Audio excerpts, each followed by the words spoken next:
Alright, welcome back to episode 3, or session 3, of Immiscible Atonality. Getting better every session, a little bit better. You chose the name! I did choose the name. Let's see, where are my introductions at? Where did it go? I lost it. We're cooked, we're not cooked. No, we're cooked. We're good, we're cooking, we're good, okay. Last time, our students got to learn about each other as members of Group C, mainly due to Supervisor Verdon coming by to check in on them. While some of their egos are still a bit too large, they all appear to at least understand that their group's score would directly affect their own individual grades.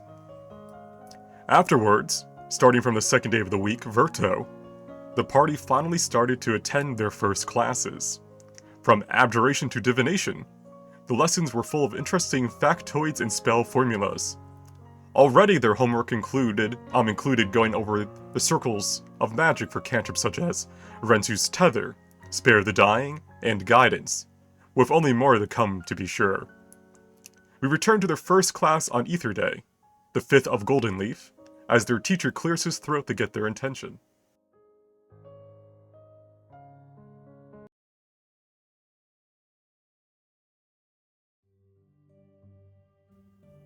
Alright. This classroom, again, gives off a unique feeling to it.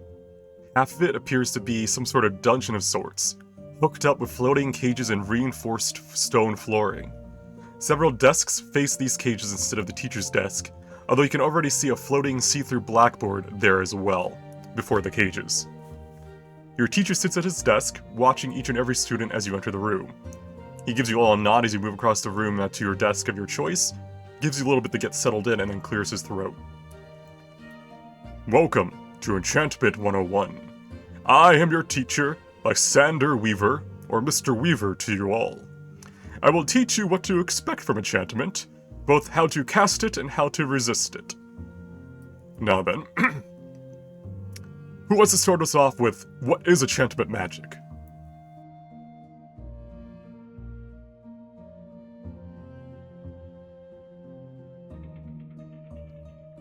Anyone? Anyone at all? Raise his hand. Yes, checks his little tablet. Hernan? Enchantment is the boosting of a person or item or ability. That is, if you're using it in terms of, perhaps, item manufacturing, yes. But, the Grand School of Magic of Enchantment. Anyone else?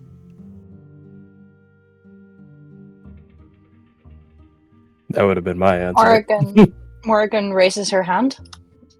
Yes, Morgan. Isn't, like, the friend spell an enchantment spell? Like, making friends and making someone like you, sort of influencing someone? And how does that spell do that? Do you know off the top of your head? Ermi's going to say, without raising his hand, very sleepily, while, like, basically his head on the desk, he's just going to be like, by bestowing magical properties upon something. Ermi, right? Not wrong, but not yet correct. So, spells of enchantment magic are designed to manipulate a creature's mental state, such as hypnotism, but even deeper.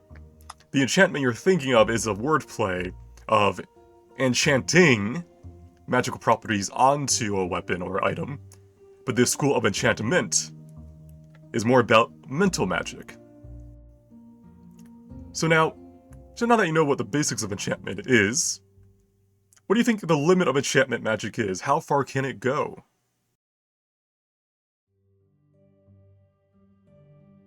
As far as the person you're persuading or like acting is able to resist? Practically or ethically? Both good answers. Let's go with practically.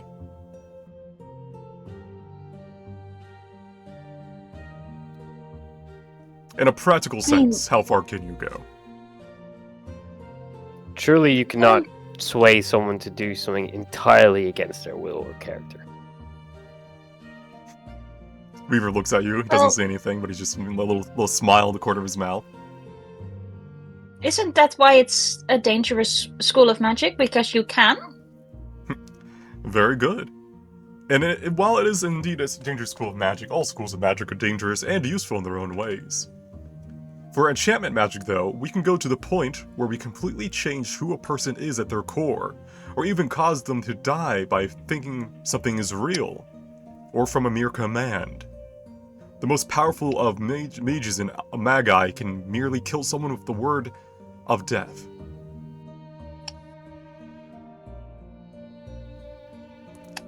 But now, moving on from the more sinister, perhaps, uses of it, how would you use?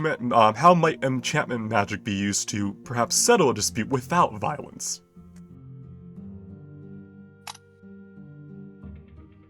It might alter people's emotional state. Very good. The Calm Emotion spell, to be specific, is one that is not frowned upon as it doesn't really control someone, such as the Friend spell, but rather calms them to a more reasonable, logical state of mind. Is often used by enforcers in the city if there are, issues going on, people are having a fight, just calm people down. Now then, along that same vein of thought, does enchantment magic require consent to be ethical? And if so, where do you personally think the line should be drawn?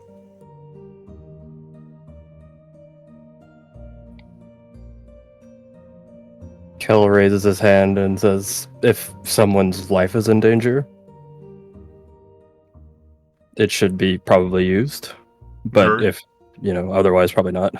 Very good. So you believe that mind controlling magic and stuff like that would not be unethical if someone is endangering their life or someone else's life.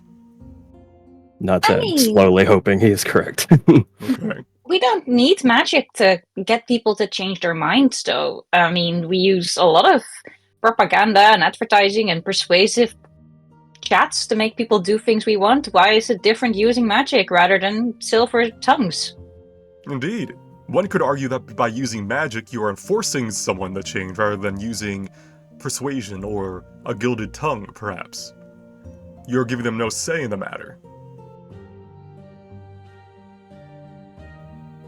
Anyone else?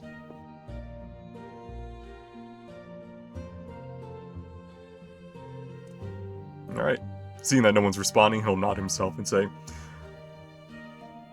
enchantment is a disciplined school of magic. It is easy to go awry with its uses. My personal creed is that enchantment magic, much like Mr. Kell over there said, is to be used when someone's life is in danger. It should not be used on a whim, such as trying to get a better deal or to get someone to like you. It should rather just be used when lives are in danger or when you need to know something of importance.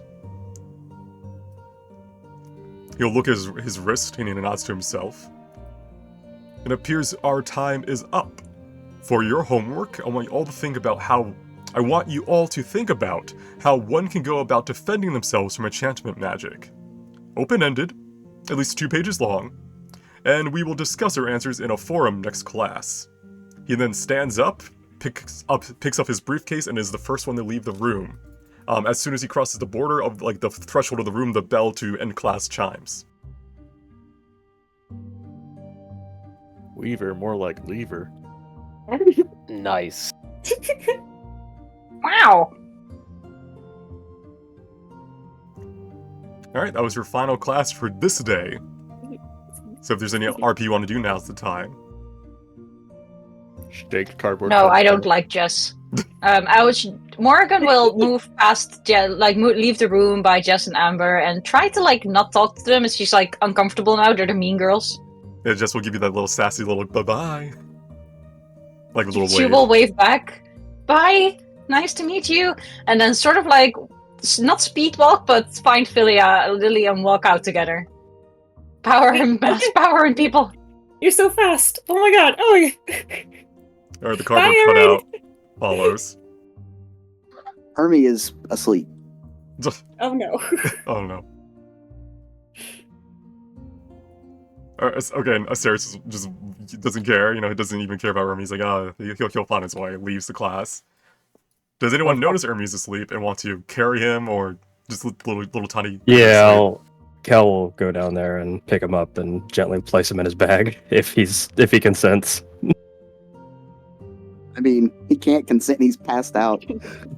Fair enough, good enough. But he's been in there before, therefore, there's a precedence, or precedent, whatever it's called. He likes it in there. Oh, you got the mascot? Okay. The mascot. Alright, Ermi, you are suddenly in a warmer spot as you're sleeping.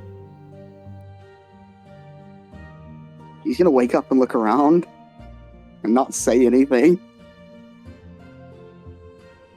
You put a paw in warm water when he's asleep. See what happens. Oh, well, he's in my bag.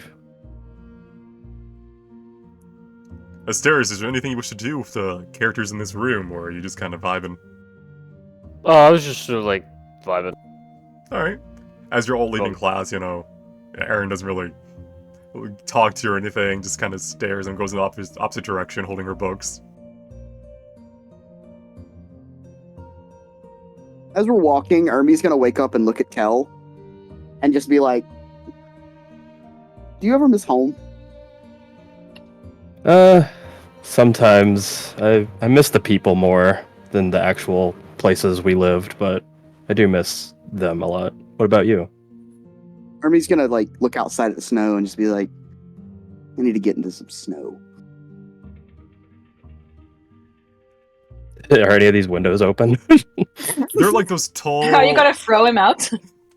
We can just go outside. Yeah, these are like those tall stained glass windows. That's with, what I figured, Yeah, like yeah. arches and stuff. You could make them open by throwing him through it. That would be violent. It would be very violent.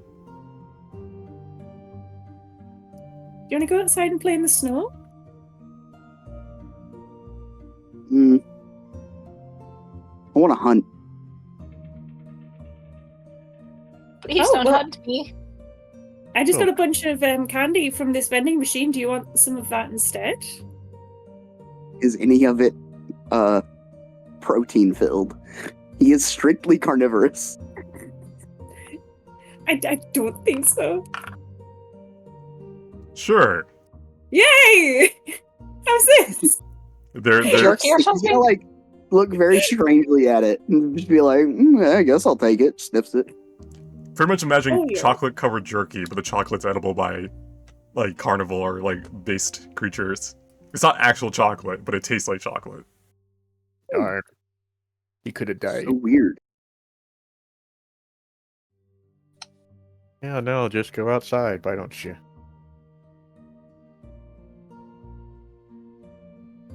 I assume it's frowned upon. I don't think anyone specifically said that it is, which means that we can't get in trouble for doing it. I mean, won't be as frowned upon as setting a chair on fire. And we certainly did that. Can I What? get through the window? Well, technically you can't get through the window. If you wish to go outside, I can move you outside of this window and you can play out in there. It's not like you're locked into the school. The snow outside is still part of the academy grounds. How long do we have before our next class? Your classes are done for today. On the next two classes are tomorrow, on the pretty much the Friday equivalent of the week. Gotcha. He's gonna turn around and look at everyone, look back outside. Come get me when I need to be here. And he's gonna try to go outside. All right, 1 second. If no one follows, 5 minutes later, you Yeah, see good for Ermi him. out in the snow. Can we lock the window behind him if he goes out? Oh, he can't go out a window. He just pretty much went out a door, a side door, way down the hall, blasted it open with his little energy, and he's now dashing through the snow. Yeah, you see him sprinting around. And you see him also just randomly you lose track of him. Here, I'll make a roll. Yeah, make me the roll. Nat 1. Hold on. It would be that. Yeah, unless anyone's rolling actively to see him, you would just see Ermi run in the snow, you blink, and then he's just gone.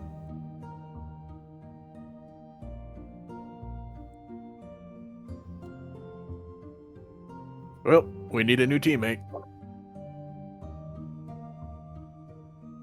He'll probably be fine.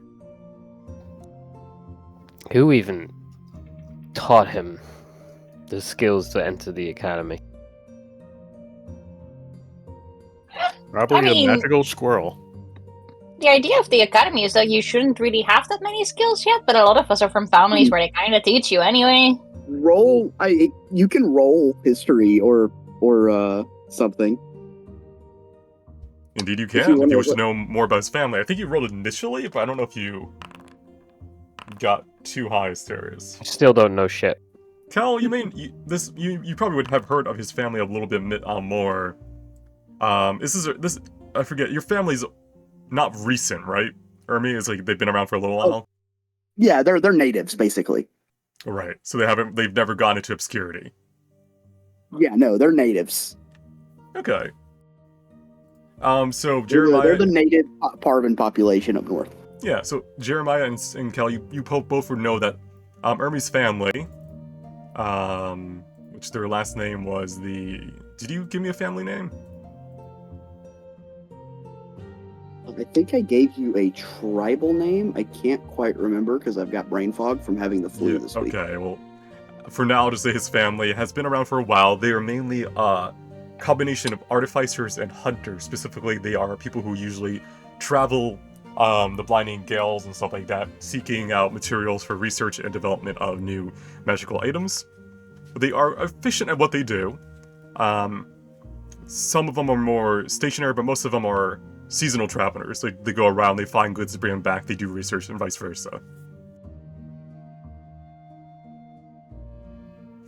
And Kelly, you would know that because obviously you've come from that relatively more rural area, so you probably have heard or have seen their Aether characters moving around during like the hunting season.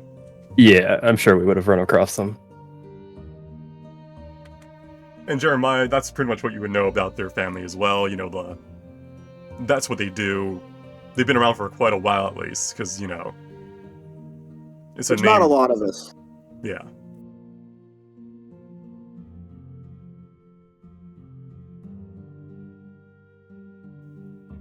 Alright, do you guys want to do anything else in this section real quick, or do you want to move to the next day and the favorite class of all players? Evocation. I am Ah, good to I'm head going to to invite everyone to my dome for like a nail and face mask night, and I assume only Morrigan's coming. What? what? Nails Even and face Morrigan mask doesn't night. care. Thank you. No. Oh yeah, absolutely. Yeah. Face mask finally, and we're bringing Cal. We'll bring in Cal. He's in the Mhm. art. He doesn't get to say. Would not know what that is, so yeah.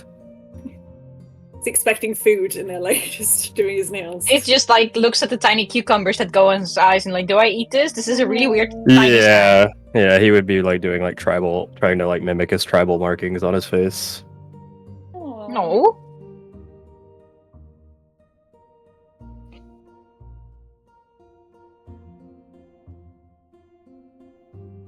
Alright.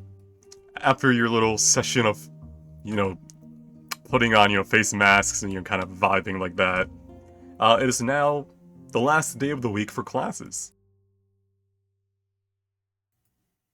Specifically, Finally, Fridays come around. Mhm. it is Faseri.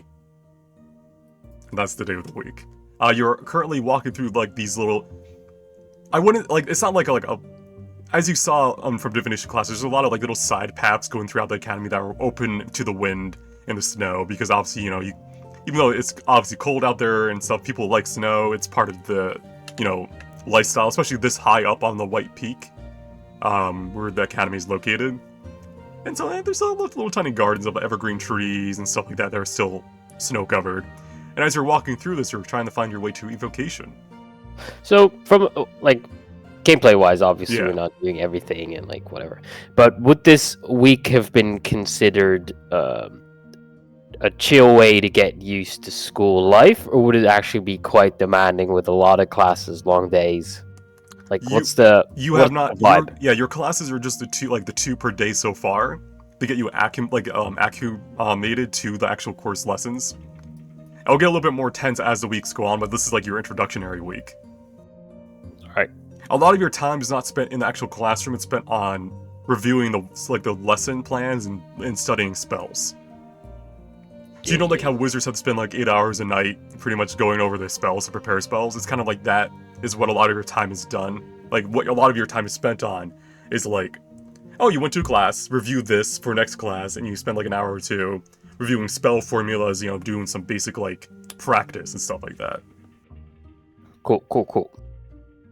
So I was actually saying that I enjoyed self-study most was actually a very proper answer. Yeah.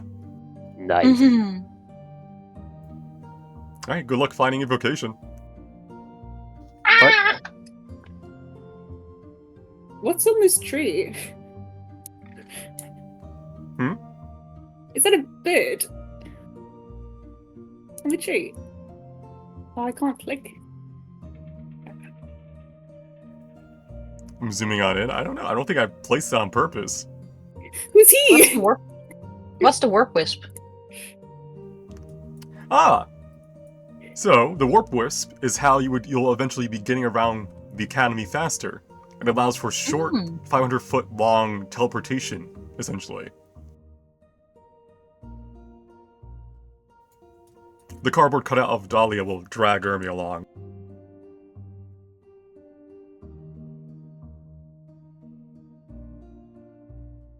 Uh-oh.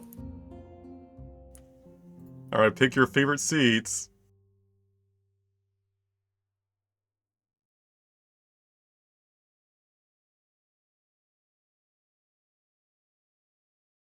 Oh god, I Ermi don't looks a wanna sit by little the better window. after some time in the snow, but he still looks fairly down. Oh, Oh. boy.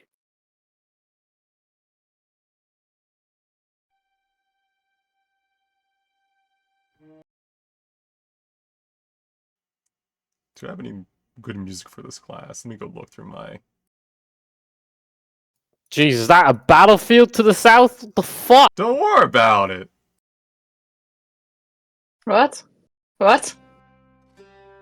It's a happy field. Oh. I should put Ermi in there by mistake. Oh. It's okay, there you go. Sacrifice the rodent. Sacrifice. I'm not a fucking rodent. He's a squirrel. I'm not a squirrel either. Those are both prey animals. Oh, poor Gek. Or, I mean, Lucky Gek. Alright. So let me describe the NPCs you're sitting next to, as some of them may be new faces, or to the group or to the individual. So, Hernan, you're sitting next to Ember. I don't think you're from the same, you've talked to Ember before, yeah, you're from the same house, definitely. So, you know, she kind of gives you a nod and a wave. Further down, you see Jess, who kind of like sees you and recognizes you, but doesn't really interact with you too much, getting ready for the class. Thumbs up to Ember. Jeremiah, you're sitting next to a red-haired human girl. I don't think you've introduced yourself to her before, but she is from the same house as you. Like the same, dorm. Probably have So, had some when, interaction previously, but yeah, Yeah. just can't introduce myself properly. When Ermi realizes which class it is, he is definitely going to perk up a little bit. We are all like canonically 14-year-olds or some shit, right? 13, yes. Okay, yeah, that alters the kind of questions I'd ask. Okay, carry on. How do I burn everyone alive? No, he's asking if he can... No, flirt. you didn't. He's appropriate. Indeed. I would not do such a thing as a 14-year-old. Anyhow, so Jeremiah, this girl next to you will kind of look your way and just kind of nod. You can, as an air genasi, you can tell that she's very fire attributed. It's the best way to put it. She's not a fire genasi, but you can tell that the air around her is a little bit warmer than around others.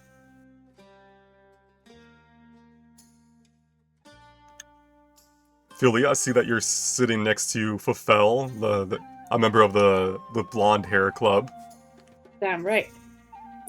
and also Spot. I don't think you've talked to Spot before. Do you wish to try to communicate with Spot? Absolutely. Spot is immediately getting a best friend bracelet.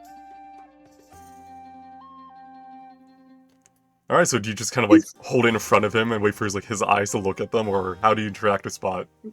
Just over enthusiastic. Just, hi, I'm Lily. It's our first class of the day. She's hyper.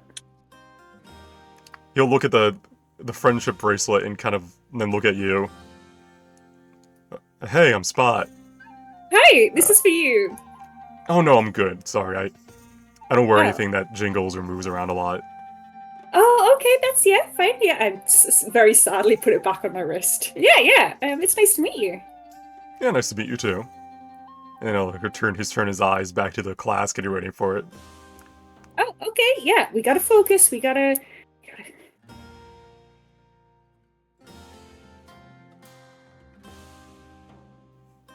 You gotta focus, he says, crying. This This is okay. I need to learn that friendship Right. spell. I have to ask, is Aaron the one that was very martial, it seemed focused? No, Aaron was more so not seeming to be on good terms with Asterius. Oh, I thought, okay. Don't worry, there's a lot of NPCs who'll get used to them all at some point. Don't worry.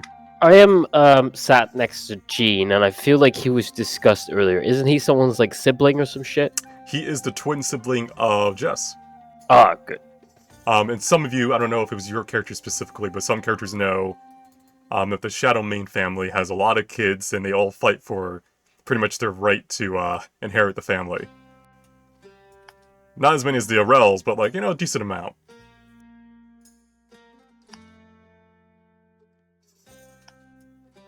Have we seen an Arel yet? Is there an Arel in this school? Is there an Arel known for swordsplay in a magical academy focused scenario? I- You haven't I seen just one. had to ask. You haven't seen one. From my I mean, I don't think it's impossible. We have martial types here. from my understanding, does that mean that it's almost natural that Gene and Jess are competing? I'll let you roll history to see if you have heard any stories from their house. All right. While it's natural for them to be competitive, there are cases where one would be like, "Oh, I don't want to inherit the family title. I'll go on my own," and they kind of give up their own right to inherit the family. And when they're in the right to inherit, it's not specifically as you know, you can't inherit a family name if you're not good. You still need to be good at magic to inherit a family name. What you think in this case it means is that the right to inherit the family's shadow magic. So, while they may be competing, it's probably because both want to inherit the shadow magic, and therefore they are not neither of them stepping back, essentially.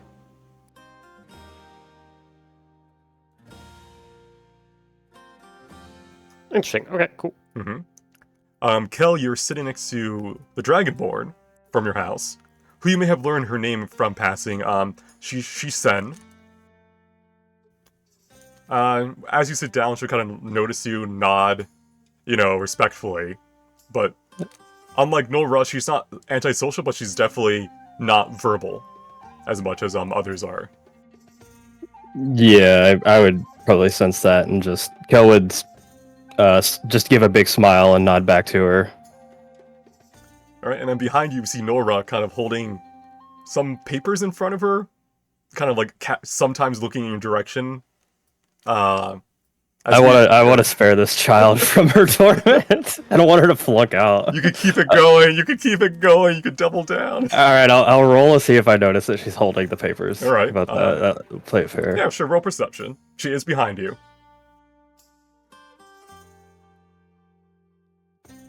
I know where perception is. Is on the left. Roll the skills and her attributes. There you go. What do you think? What do you think about 9? She's behind you. Yeah, she's above you, behind you. It's not even like she's directly behind you. She's above you. I would say no. I'll but I will turn around and wave at her. But you turn her. I imagine you turn back before she can get her wave off. Yeah, immediately turn back around before she even can wave back or respond. All right. on the other side of the room, Asterius, did you want to talk to Erdon or Jean, or are you kind of just vibing? Even behind you is Rizira. You're kind of among your people. Yeah, this is my good crew. I'll ask Erdon. Any of these students stand out to you so far? I mean, other than the class ones? Yeah, sure. He'll kind of glance. Not seen much, have we? Yeah, it's only been a week, but if I'm going based off families, he'll point to her,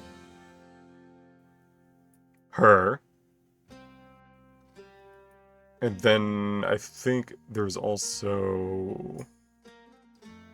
No, that's it. Those two. I know those two come from families of great renown. That's an Amberlyn over there. He points to the red-haired girl. And that's an Eden Light in the back. And if you wish to know That more was about... Fulfill, right? Yeah. Fulfill, Eden Light, Kazari, Emberlyn. You can roll history, but I think you've rolled history on Fulfill before. I know people have rolled about Fulfill. But if you want, you can just roll a generic history. She's a summoner, yes. I'll do the Kezra, the Amberlyn family. Alright. It is said that the Emberlyn family is is a core family of Nagala. It is an ancient family, although they have kind of fallen in recent times. Within 18, you know that their families way back in the day tended to the first fires in Nagala. They were the ones who kind of tended to the fires of the magical furnaces. Nowadays, you know that their family is known for the development of heat magic and technology related to heating up the city. So you can kind of see that, you can kind of, you get the feeling that the Emberlyn family is the reason why they're so convenient heat magic throughout the city. Yeah. Cool. Alright. I'm moving on to the others in the back row. Ermi, what are you doing? You're sitting next to Aaron and Fang, and behind you is Gek. And ahead of you is a Dragonborn who's, unlike Shisen, is more aggressive and vocal. He's kind of talking loudly to Delana, who's kind of politely nodding. Noticing that this is it's what seems to be a combat-focused class, Ermi's in a good mood, and he decides to share his jerky offer it to literally everyone around him. All 8 of them. All 8 of them. Okay. First and foremost, Delana will take one politely, but she doesn't eat it. You don't know if she actually eats meat. Landel will kind of take it as if it was obvious he would give it to him. He's like, ugh, yeah, good stuff, thanks. And he just instantly devours it whole without tasting it. Jean will refrain. Fang will take it politely and kind of nibble on it, but he's not devouring it. Same with Aaron. She'll kind of raise an eyebrow, see you offering the jerky. He kind of look at you in the eyes a bit, kind of sense of why you're offering the food. And I think when she understands it, it's kind of you just giving it out freely and kindly, she'll take it and nod at you. Gek and Oldie will take it and they'll kind of look at it and kind of talk in Goblin. And I forget if you understand Goblin. You do. You understand. I do. When they speak in Goblin, they're a little bit more fluent. They're not as broken. When they speak Common, they're a bit more. Their words are more rough and simple. But in Goblin, you can kind of get a sense of their I've actual. talked to them. I believe I've spoke to them in Goblin, so they would know I speak Goblin. Yeah, and so they'll talk to and thank you in Goblin. And Gek will be like, "Oh, thank you," and Old Day will kind of be in the same vibe, if you ever want to go to the Goblin Gym, let us know. We can get you a good deal in exchange. How common are goblins in? I know they have their own area within the city. Yeah, you can roll history. Okay, history. Gotcha. Yeah, because most of you are not from the actual capital itself. You're from surrounding regions. All right. While goblins are not the norm here, they are popular because of their... Pretty much goblins brought Baron magic with them, similar to the Goliaths, and they have been using it ever since to kind of change some foundations of their society. Goblins are not like as primitive or viewed like goblins in some areas are viewed as like, oh, they're in a cave, they attack people that come by. These goblins in Nogala have been here for generations. They've been educated. They are pretty much as educated as most other commoners. They are also just relatively short-lived species. Not very short-lived, but I think their lifespan's like 50 years. I forget the exact numbers. But to answer your question, they're not super common, but it's not like you'd be like, oh, what's that? You would know a goblin. Like they're common enough that you know of them. And then does Morgan accept the jerky from Ermi? Oh yeah! Oh, nice and slack, thank you! Is it the good jerky that he got from the... True. Is it the good jerky, or is it just cheap jerky? When she tries to take some, I'm going to sleight of hand try to slip her some of the good stuff. Alright. I mean... That doesn't need a roll. It's like, ooh. It's for the others around him. To see if anyone else notices him doing it, and no one does. She enjoys it. She's very happy. Ah, good stuff. Nibble, nibble, nibble, happy, happy, happy. Alright. Now to describe your classroom and move on with the lesson. This classroom is relatively the same as the others that you've seen around the academy, save for one small detail. The massive chamber adjacent to it. It is filled with scorch marks and ambient ether that is floating around inside of it.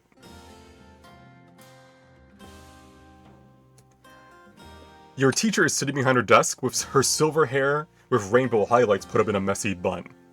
A human woman, she seems distracted as she scratches her head, muttering to herself. This seems to continue even as you take your seats up until the school chimes bring her out of her own world. Almost instantly, she changes, standing up and jumping immediately into her introduction. Hi everyone, welcome to Evocation 101, where we blow things up and learn how to do it better. I'm Nuri Silear.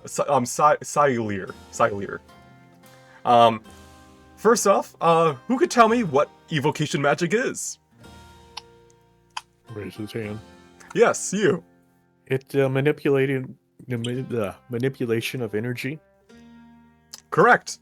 We manipulate the raw magical energy of the world and turn it into an element of our choice, often to damaging effects. Now, you might recall in your theory lecture from earlier this week that aether is all around us. So, given that we use this ether to change it into an element of our choice, is evocation about creation or destruction?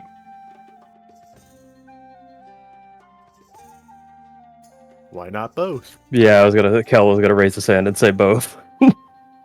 Alright. Does anyone else say anything, or most of you just kind of saying both? Well, you have to create the element, don't you? So it's partly more creation than anything. Destruction is just the aftermath. There's no specific answer.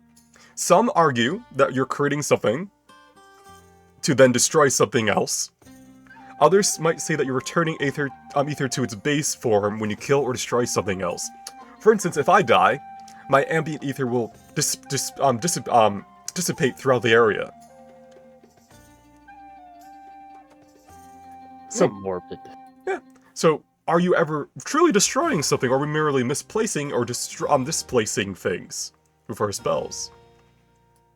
But that said, because we're all here to blow stuff up, what are some non-dangerous uses of evocation spells instead? Isn't uncertain light spells evocation?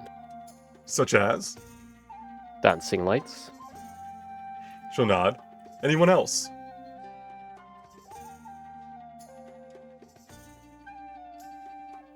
Believe it or not, cure wounds is evocation. While life and death is connected to necromancy typically, healing a living creature is evoking ambient ether to heal them. In a more meta sense, necromancy is like resurrection magic, healing magic is evocation. No wonder we have books about this at home.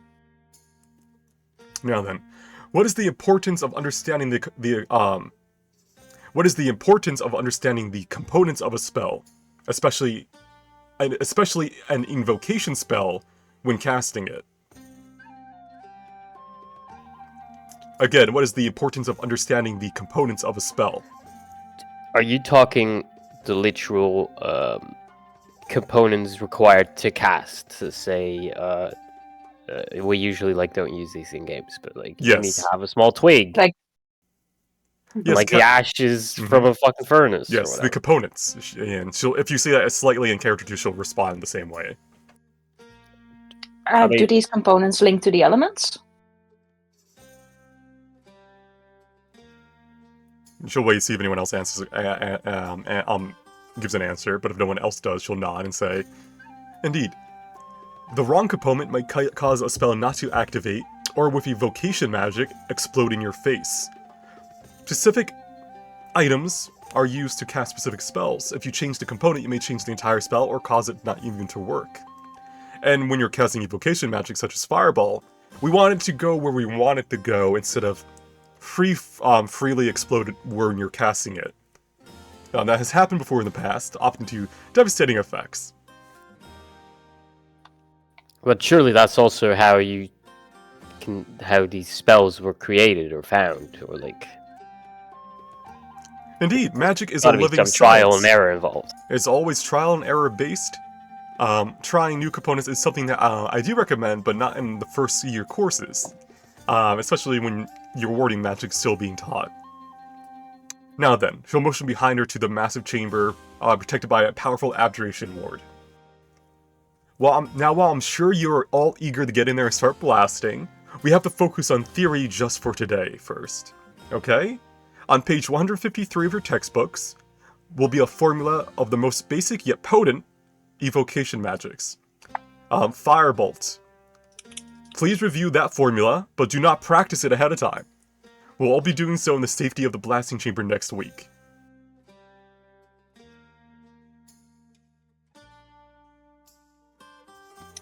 Alright, so your homework for next week is to review the formula of Firebolt, but not cast it.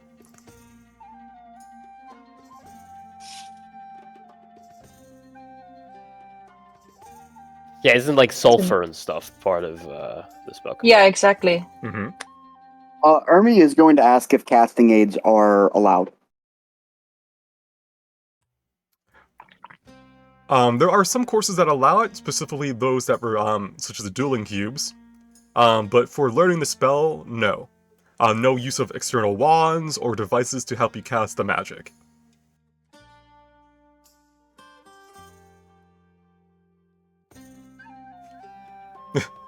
Alright. Alright, and that's the end of the class. She'll stay behind. She's one of those teachers that doesn't leave the room first. Obviously, she's going over back to scratching her head and looking at some documents on her desk. So it's up to you if you wish to talk more with the students next to you or get the final class done, which will be illusion.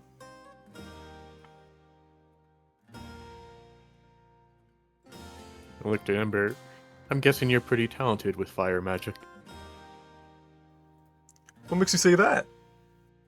Well, just a feeling. I mean, you definitely don't look like you're breathing fire or anything. Are you... You're I getting... got it. There are literally... You're a Dragonborn. There are other Dragonborn in this room. Why do you think I'm the one who knows fire? Your name is Ember. And... You.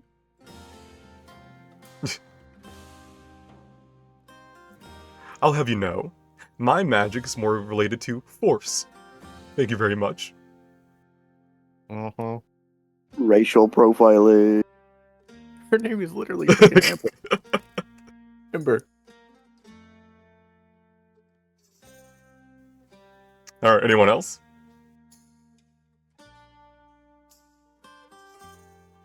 If not, No. Kel, roll me perception again.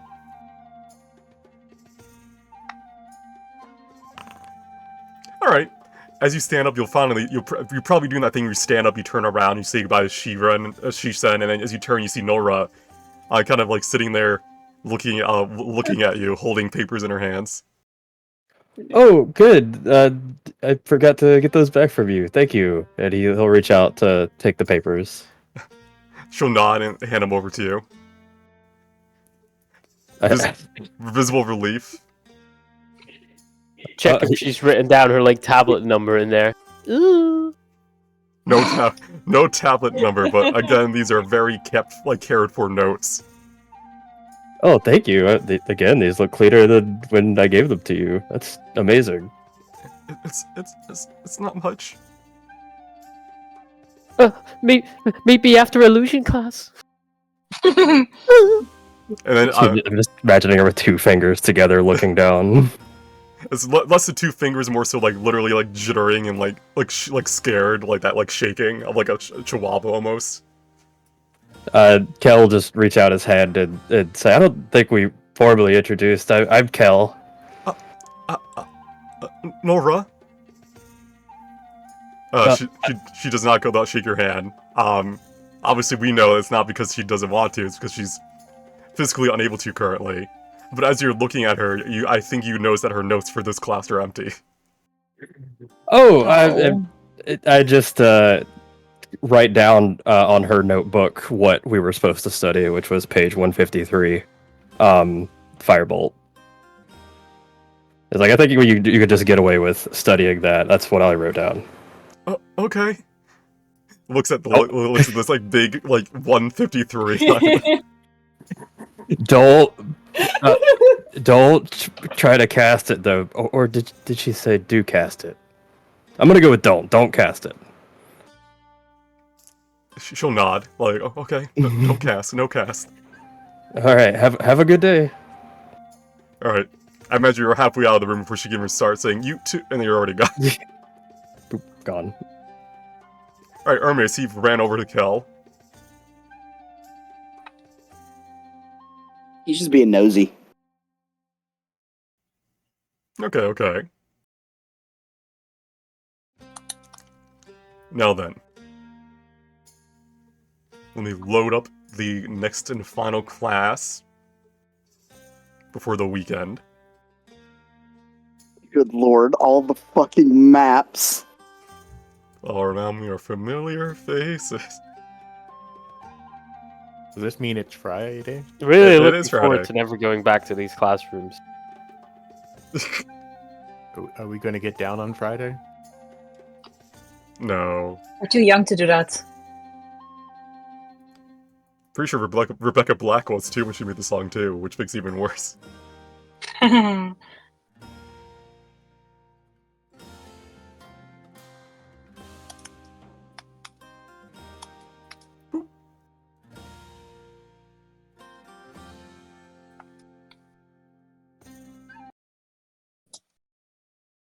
Oh dear.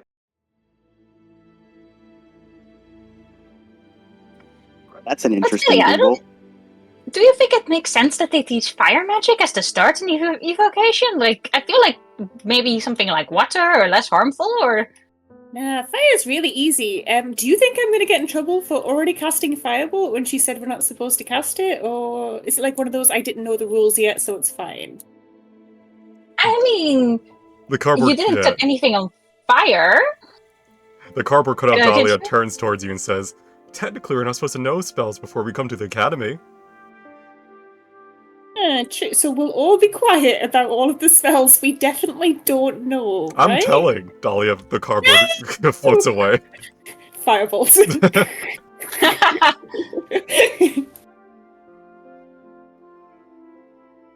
And to be fair, the Academy gave me the one that does it, so I think it's kind of on them. Ask for forgiveness, not permission. Yeah. Alright, so Where's this class? so you're walking down these hallways. You've been walking the hallways for like probably 20, 30 minutes at this point, trying to God. find out where the illusion classroom long. is. You're walking down these halls, Oh. you're looking up these doors, you're hitting Oh, opening it's these a doors. fucking trick. Don't tell me it's an illusion. You're trying to find, like, you're opening these side doors that just lead to, like, lecture halls, no one's in them. You're starting to run out of time. Don't tell me that the illusion class is hidden by an illusion. I can't take that amount of shenanigans. Oh god, I don't see shit. I'm just like rubbing the walls. With an Arcana check random, Yes. 19, would I know how to maybe recognize basic illusions? You mean are you trying to? So are you trying to look for them, or are you trying to recognize how people would use them? How people would use them? Yeah, sure. You could roll Arcana. That's more about the history of the Arcana. That's the 19 I rolled. Oh, okay. Let me look. Okay. So you know that illusion magic can be used to both make things look real or hide things from sight.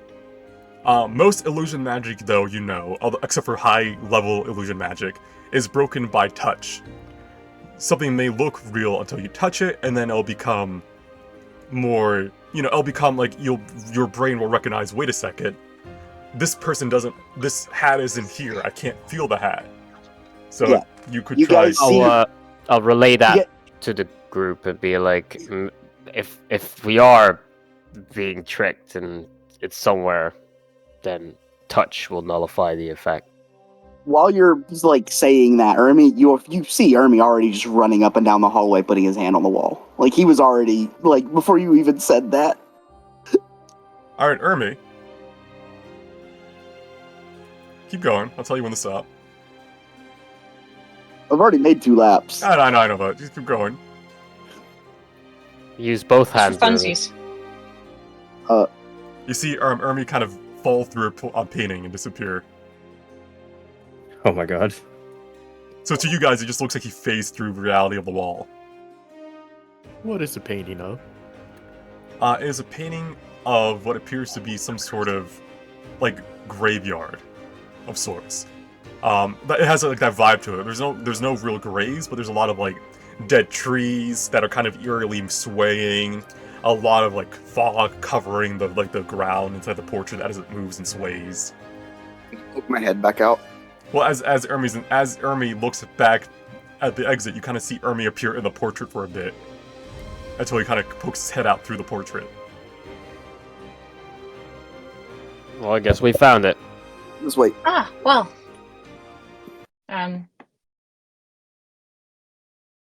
How magical. All right. You wave your hand into the portrait. I imagine Asterius. And this is also what you saw Ermi before they all came in. Ooh. Discovering upon doing so that it was fake. Before you, through this illusionary wall essentially, is a large cylinder-like chamber. You stand upon a short 20-foot long balcony that overlooks a chasm of pipes, tubes, and darkness. The same chasm also goes up above you, running up to the rest of the school. You presume this must be some sort of massive ventilation shaft for the arcane core that powers the entire school, which is located deep down in the academy. What the hell? The fuck? This isn't our class, guys. Can I Oh, is this It's an just illusion not just too. another illusion? Can I touch a foot in front of me, see if there's a floor? Leap of 1 faith. second. Are these What? more tricks? Wait, is this the perfect time I can push Philia forward? Yes. You can roll investigate if you want, Asterius. But I was going to say you can roll a push.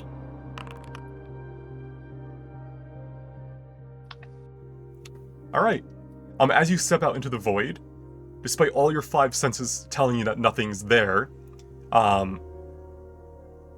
you kind of feel your foot land on something solid. Your gut, however, coils slightly because you expected to feel the sensation of falling. But as soon as your foot kind of hits that invisible platform, you kind of feel... You lose that sensation immediately. Faint ripples of light resonate from where you step, creating an ethereal feeling as you kind of stand upon this void. Nice. Oh. Did you notice you could step on it before you did?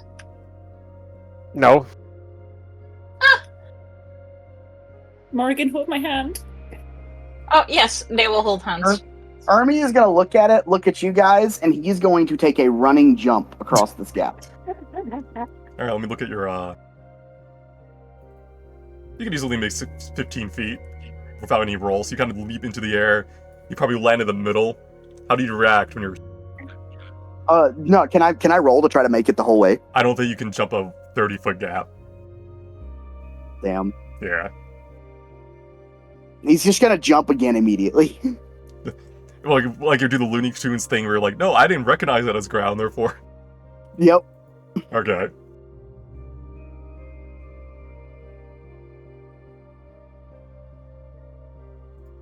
Alright, let me describe to you the classroom. You open twin metal doors to see a massive chamber similar to the vent you just came out of from. 10 circular platforms hang from chains overhead, each fitting 2 desks upon them. Dozens of pipes emit a fine mist and smoke, which reflects light ever so gently as you gaze into it. Your teacher, or who you think is your teacher, at least, sits at a teacher's desk with his legs up on it. He leans back in his chair, smoking casually from a long pipe. He exhales, sending more smoke into the already dense chamber air. When the clock chimes to mark the hour, he slowly leans up, tapping his pipe against the desk as he looks at you all.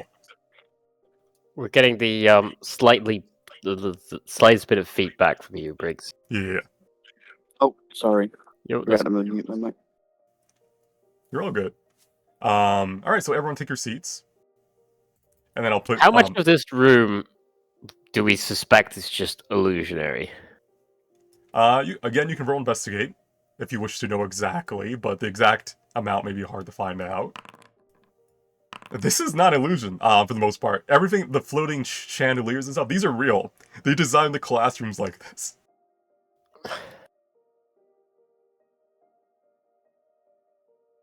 Who funded this? From your investigation, you can tell that this was renovated into the illusion classroom. Or, I mean, it looks like you're sitting with Dahlia. Up north, there you go.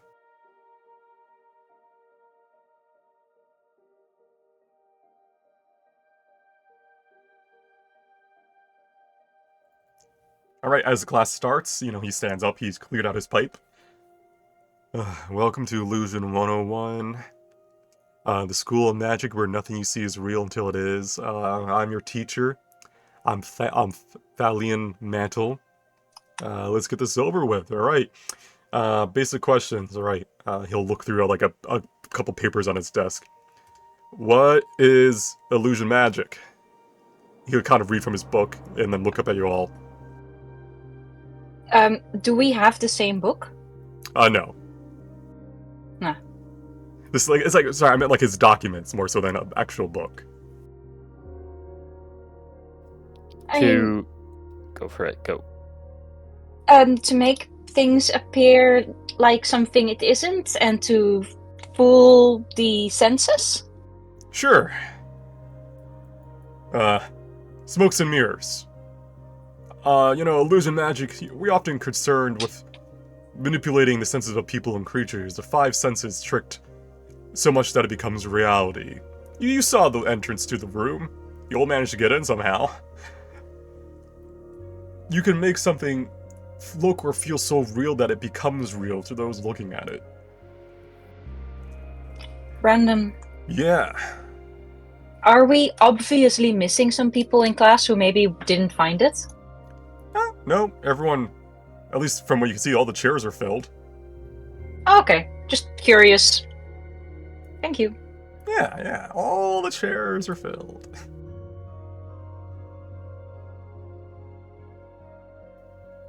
And now then, Says ominously. And now then, as you saw when you entered the classroom, I'm trying to figure out how to do a weed voice without being a weed voice. So give me a second. I gotta kind of lean into it. I gotta get in character of like a stonehead. Now, man, as you saw when you entered the classroom, illusion magic can be useful for keeping people away, unless they can see past it.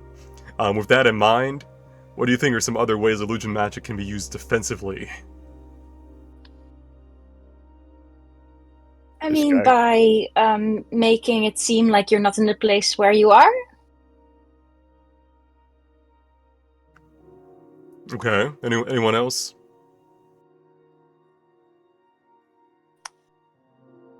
What did he say? Defensively? Offensively? Defensively. Defensively. Could you not hide yourself entirely? Indeed, invisibility, classic illusion spell.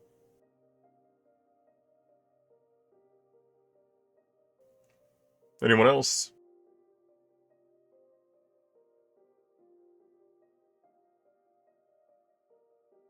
You could make yourself or manipulate senses to become more frightening, right? Indeed, indeed.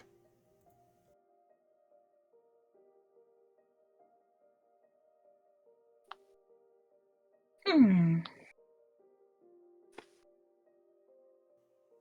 You just kind of see Lorfin kind of casually walking to the class, finds a seat, sits down, goes back to looking up at the ceiling. Good for her.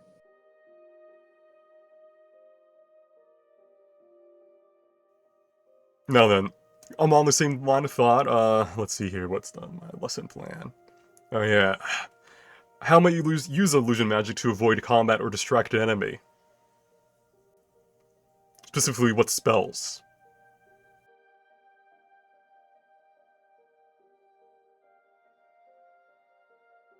To what? Avoid Invisible. combat or distract an enemy. Like Invis- things like minor illusion? Minor illusion's a good one. Anyone else? Invisibility? Also a decent one, but another one specifically. Disguise self? Disguise self, you're right. These are all spells that can be used to trick the senses or even make people not even recognize you. Invisibility is more so becoming invisible. Now then, is there a difference between lying with words and lying with illusion magic? Why or why not?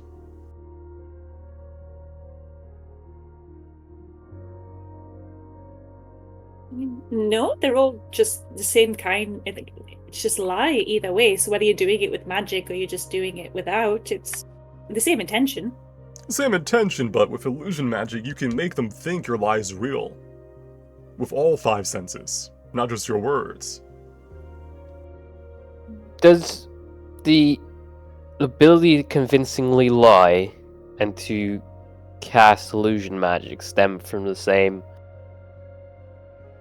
place, like your force of your personality?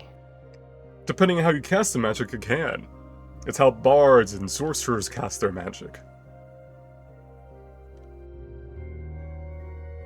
Sometimes, with others more intellectually inclined, such as wizards or enchanters, they're using their creativity of the mind, such as creating the perfect illusion, rather than convincing the person that an illusion is perfect, if that makes sense. It's a little bit deep to get into. He'll lean back in his chair again, kind of looking up at the dark ceiling of the room. Is this room like lightly obscured in smoke? Yes. I would not say lightly obscured, it is heavily obscured. You can barely make out each other across the way. But he's trying to sleight of hand.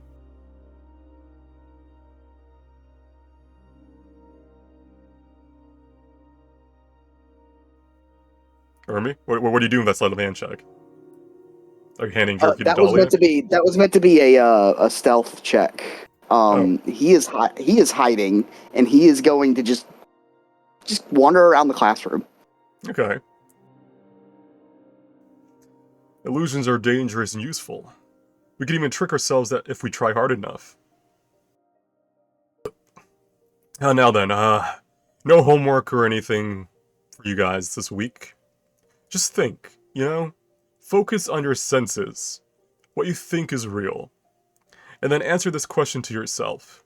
Is this reality, or is it just the illusion we've all agreed upon for convenience? He takes a puff from his pipe and then waves you all off, getting lost inside his own head with that same question just asked. Is this the real life? Is this just fantasy? This feels like a place I could safely take a quick hit off my magic vape. I mean, the teacher isn't like quitting you, Can Ermi fucking, like, the moment you do that, can I tap your leg and be like, let me hit some? What the fuck?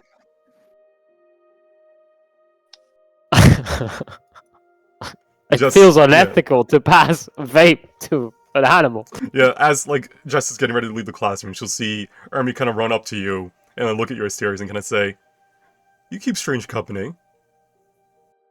Pops out of nowhere, by the way. Mm-hmm. She looks to see if you're gonna give him the vape or not. Hmm. Oh, of course. Would you share a vape with a small creature like that? He is a first He is a first class. first rank, yeah. Yeah. This is how you get rabies, man.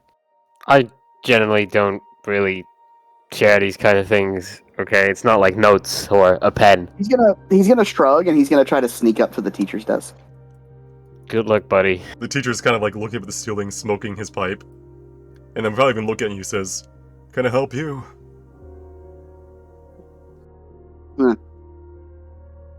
He's gonna like sniff and be like, "Where do you get that?" Imported it from Red Wave.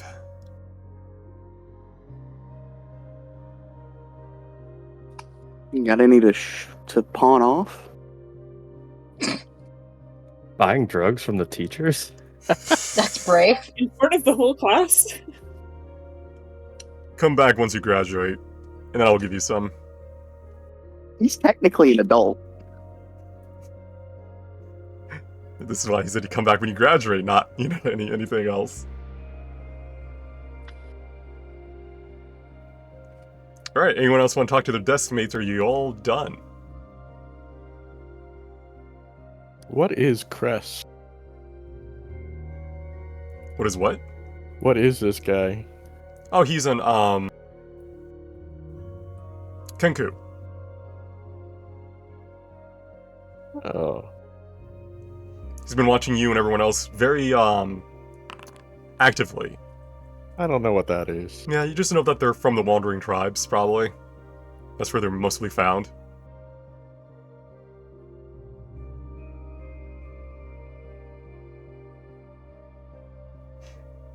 Phileas is about to have a philosophical breakdown. No, Just running Phileas. into Morgan. But what I'm what not is sure what if you're it's so fake? I mean, a lot of illusion is broken by touching, right? And she Wanting to touch everything forever? wraps. Aren't you currently touching the floor and the sky? And like, you were always touching everything. When you were just like pulling my hair just now to talk about something to emphasize your point and poking my shoulder just when you weren't at attention. But what if that's just a better illusion? Because if you were trying to trick people, you would tell them, oh, you can get out of an illusion by touching it. So then they think they're safe, but they're not. It's just what you've told them. It's another illusion. Well, Right? I think I'm not, but...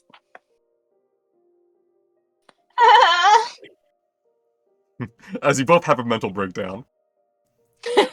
Kel, you can see that Norval's finally able to take notes on her own. She wasn't held up. That's what I was actually going to ask, was did I notice if she actually took her notes? Yeah, So she took her notes and they're very well kept and organized.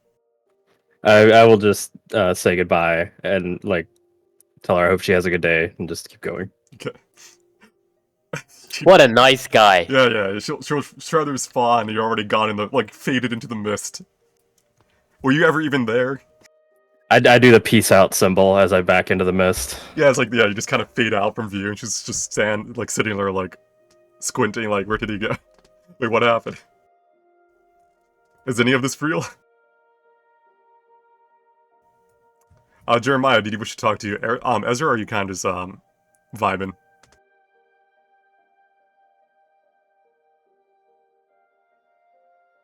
Yeah, I'd want to.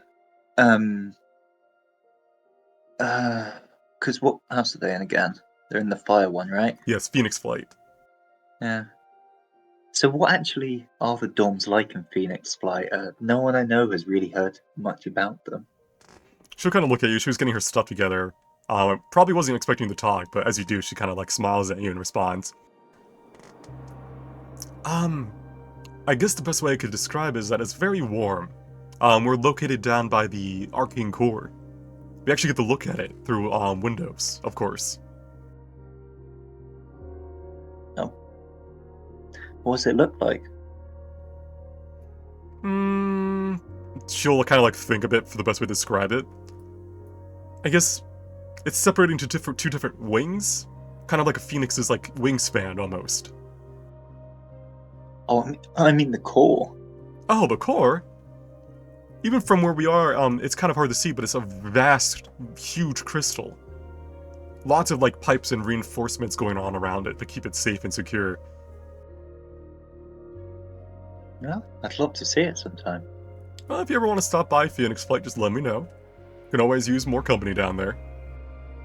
Yeah, maybe I will. And actually kind of head out first, giving you a little wave, going off to wherever she's going to. Probably her cool dorm that no one's seen yet. Oh, we'll find a way to see it, Random. I'm trying. Thank you. Yeah, and then I'll head off. Alright, Asteria's just is kind of getting ready to leave too. Ember's coming, like, you can see, like, Ember coming down from her rail. She'll, like, wait for her. And then she'll kind of, like, look at you and say, "You got any plans after this, Asterius?" What, for like the weekend or after all of this education? The weekend, of course.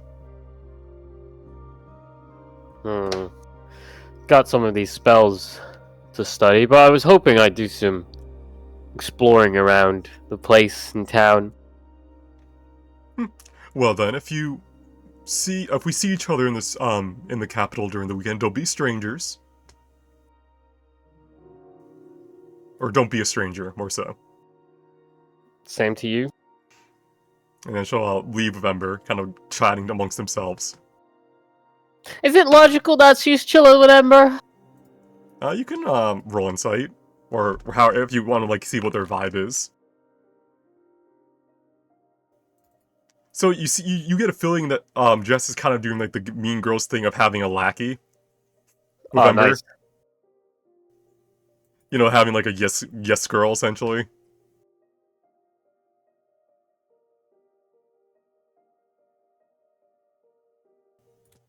All right. As you all gather and leave the classroom, let me gather you all up. I feel like Asterius will respect the lackey thing. I'm not that much of a cunt.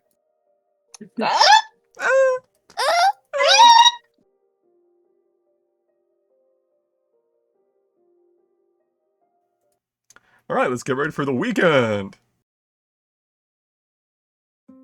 Partying, yeah. All right.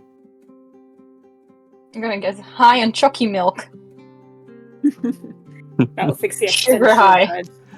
As the day wraps up, you know, it is Friday, you know, you kind of take it easy, you finish your lessons, you spend your self-study time reviewing maybe some of the spells ahead of time. But as the new day dawns, or sorry, as you're going to bed for the night, you get a notification upon your tablet. Upon activating it, you see a large official message from the Academy that reads as follows. The Ethereal Rails will make several trips back and forth from the rest of the capital over the weekend. Please present your pass upon arrival if you wish to travel. Note: be back at your dorms before nightfall unless you have prior arrangement and approval. Failure to comply will result in a mark on your permanent record as well as punishment. It seems that starting tomorrow, you can spend time out in the capital should you wish. Certainly, there must be quite a bit you can get up to out there with your friends. Yes, friends. Yeah. All of my friends. Mm-hmm. Everyone who's Let me go wearing your see what friendship Jess Nerdon are up to. bracelets. So, before I go to the weekend map, is there anyone who, for some reason or another, does not want to go into the capital and does not participate? Please say no. I don't want to play. I don't want to play the game. And the temptation to just have Philia in bed having her little like philosophical breakdown all weekend's funny, but she has to go. All right. I'm just here for the classes, none of this fucking extra shit. All right. Starting tomorrow, so let me move the day forward.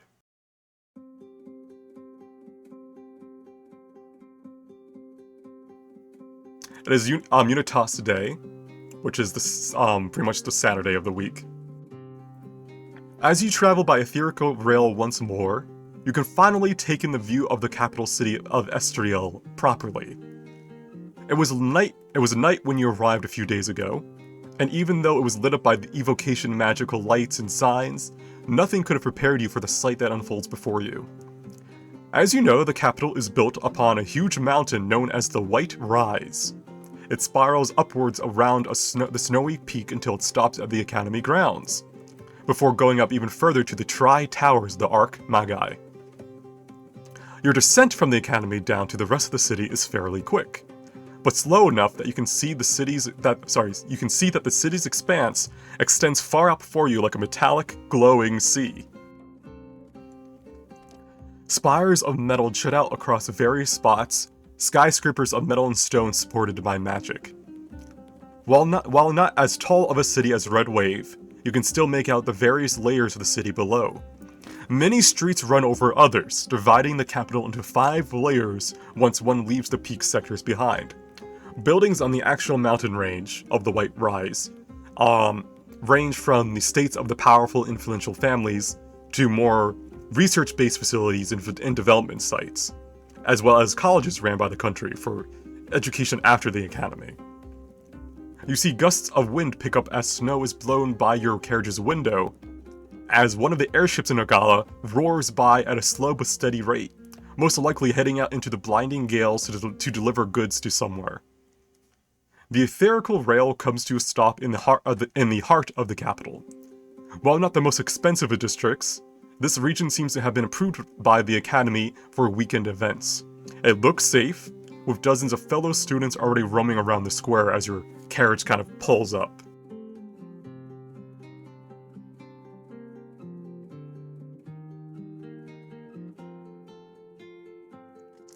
Alright. Over the weekend, you can visit the capital to lit off some steam. During this trip, you may choose specific activities to do. You can look at each building and kind of see what they offer you as a reward. You may forego getting this bonus and instead hang out with each other, getting inspiration instead. This can be during free roam, or if you all agreed upon, you could go to, like, say, HoloQuest, and instead of getting the dexterity bonus, you can gain inspiration by all having a little RP event together. For now, though, you can see where your other fellow students are going. So if you want to interact with them, or, with each other, you can discuss amongst yourselves now in character, or out of character, what you want to do. Do we have exams next week? Exams are usually every 2 months. You may have a quiz, but you don't know if you have you have something coming up. There's no set you don't know ahead of time essentially for quizzes.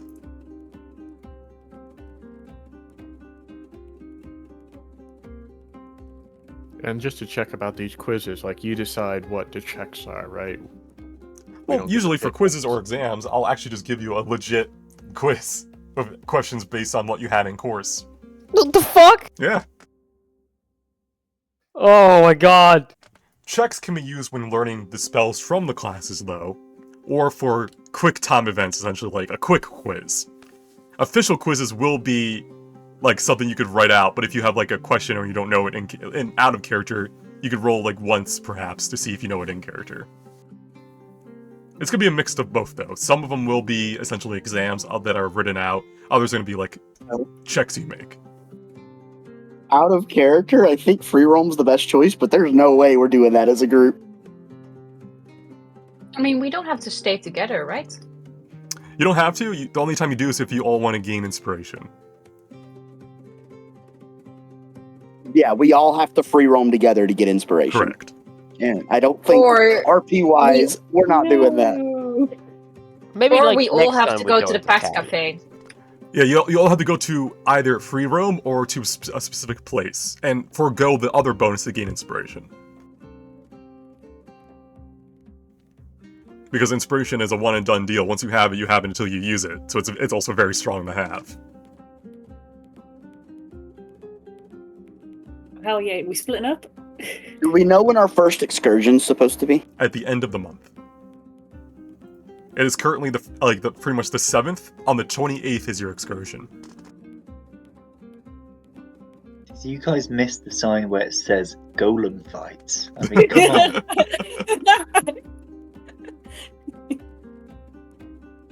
No, I know what I'm about. That's a perfectly normal thing. Goblin gains. Yeah, Goblin Gains. Hell yeah. And Gek and Ulrich can give what is it? Ermi a cheaper Yeah, what is it? A discount. discount? A little discount. So yeah, you can. There's 3 ways I guess you can like organize yourselves. You can do it based on what you would want to do in character, like what place you like.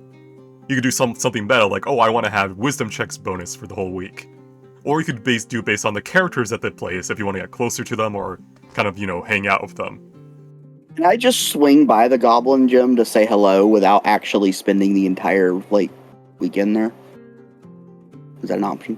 I feel like you would have to. You'd be committing to it. It's like the weekend event essentially.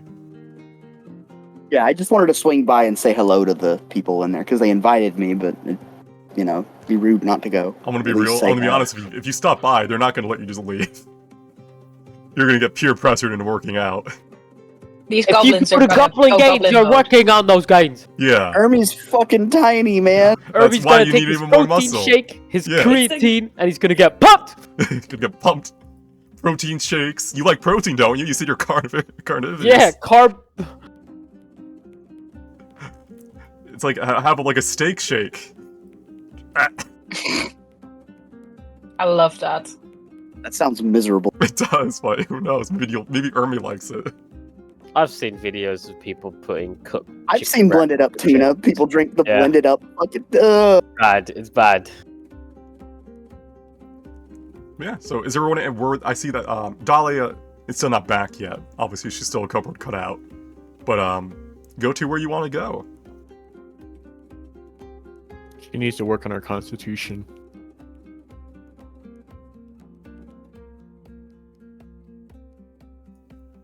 Squints at Philia. Of course you want to go to Mercedes. Damn right. Alright, I don't have an official table for purchases from there yet, so you're gonna have to work with me once you go there. But let's start with left and work our way around clockwise. So Hernan and Morgan, you have decided to go to the Phantom Harp. Yeah, I didn't know you loved music, Hernan. Oh, this is supposed to be a really good play. I'm very excited about it. Of course, it is the epitome of class. So as Oh you... yeah, but Oh, go on. you know the little bit they do with the flute? Apparently the person who wrote that, it was absolutely radical. Ooh, I prefer the piccolo when they use that, but it's very, very inspiring. Oh, do you think they use puppets in this play? I love puppets. Puppets? Puppets! I should hope not. I want to see the You action. don't like puppets? No, I like the action, the emotion, all the spirit of it all. Morgan is having an internal. He doesn't like puppets. Who doesn't like that's puppets? that's the one you're focusing on, the puppet. Like, how dare he? As you enter, Yeah. do you sit together or do you sit amongst one of the people here? I think Morgan will wave at Veus and join him. Yeah, he'll wave and he'll look surprised as you arrive and he'll go, "Oh, Morgan, I didn't take you as the type to come to the Phantom Harp on the weekend. It's a pleasant I surprise." love music. It's one of my favorite pastimes. I'm really happy that I can go here. I know people expect me to study all the time, but it's easier to study when you feel calm and happy. I gotcha. I just thought you'd be more into like the golem faith or something, the necromancy stuff, but I'm not complaining. Here, I have a free seat next to me. Oh, you're the best. Thank you. I brought snacks. Do you want some? Do I? And then he'll pull out some chocolate that he brought in himself and share it. Oh, Veus, just to check. What do you think of puppets? I think they're entertaining. Oh, okay. I was worried. Not everyone apparently likes puppets. How dare they? How dare they? Indeed. I'm very happy to pan to something else at this point. Yeah, Hernan, do you sit next to anyone or are you sitting on your own lonesome? I'm trying to find the best seat, so wherever the best open seat. Yeah, I you go can to one of find those, the VIP balconies, and you can see that Jess is there, kind of lounging, waiting for the play to start. And she'll turn to look at you. Oh, pardon me, ma'am. Hernan, please. Take a seat. Oh, gladly. I've heard rave reviews about this play. Same. Everyone in the noble circles were talking about it recently, and I figured I have time on the weekend, might as well go see it. You know what I'm talking about, right? Oh, of course. People with good class must attend to the proper things. People think that, staying up to date with all the new fashion trends and all the new, plays, is easy, but you know what it's like, If you go to a gathering and you don't know the latest play, suddenly you lose, you lose out. Yes, it can be annoying, a touch annoying at times, but it is a price of greatness. Indeed. Alright, as a reminder, the Phantom Harp is a musical theater filled with musicians and bards. Here they depict stories, acted out using high-quality illusion magic overlaying professional actors. So it's a mix of the actual, like a normal performance, but with illusion magic, kind of like a 3D play.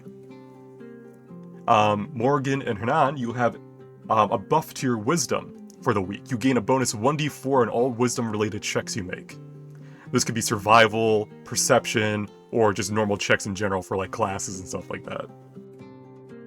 It is actually is this all technically like on campus in a way, or is this? It's in the city.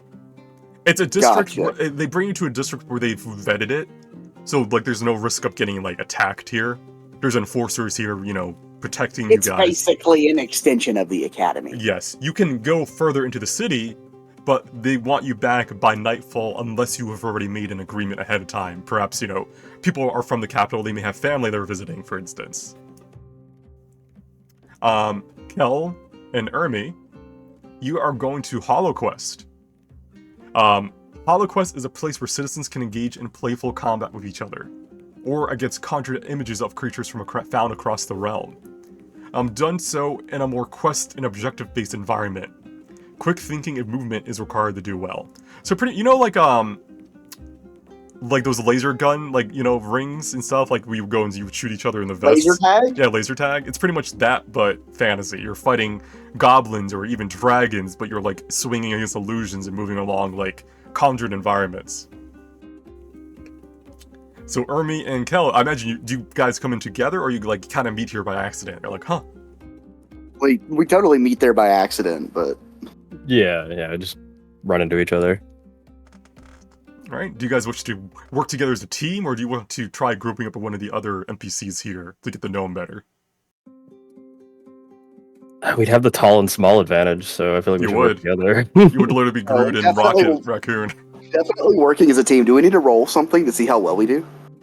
You don't have to. You could, but this is like it's just this is what you're spending your weekend doing, having fun, blasting at things and slicing down like I'm creatures. guessing we would use Dex for that. Yeah, any dex check really, just for attack or anything like that.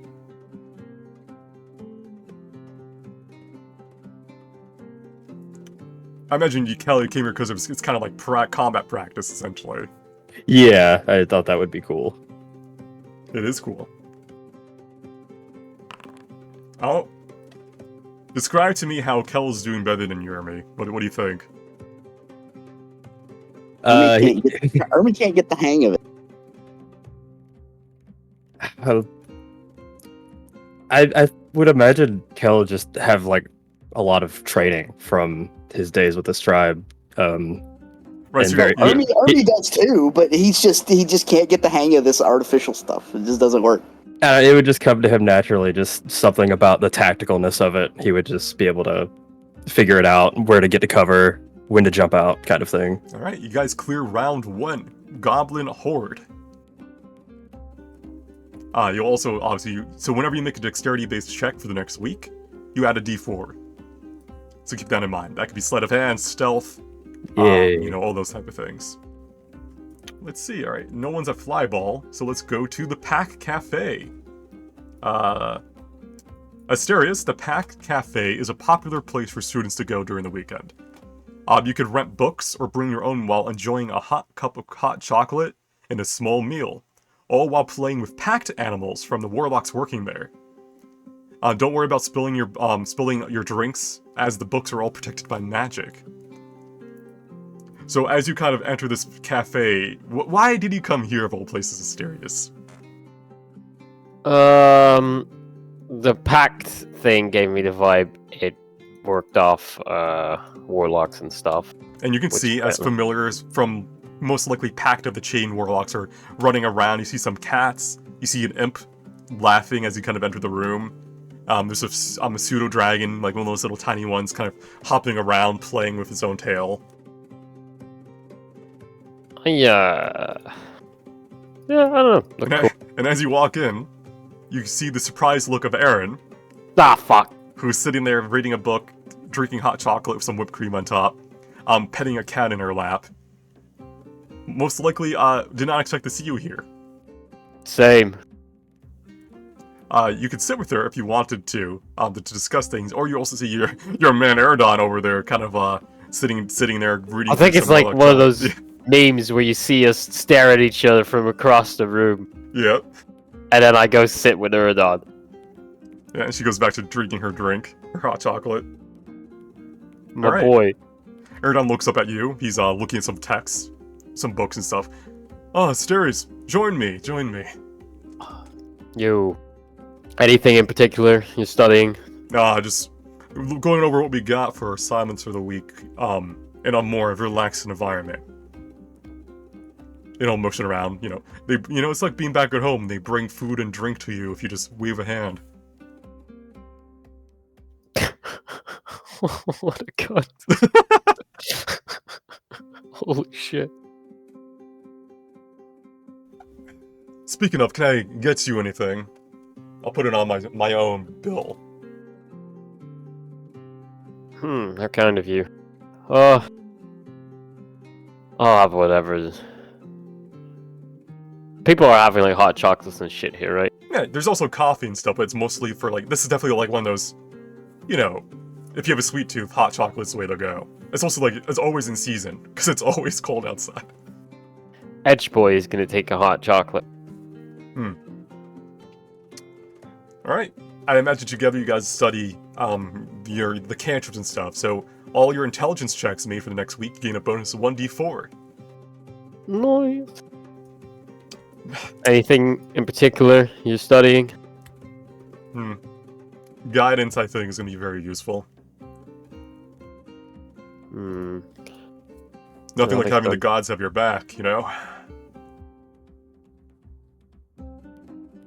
Seems kind of awkward, isn't it, that you need the gods to help you out with your studies? It's not just the studies, obviously.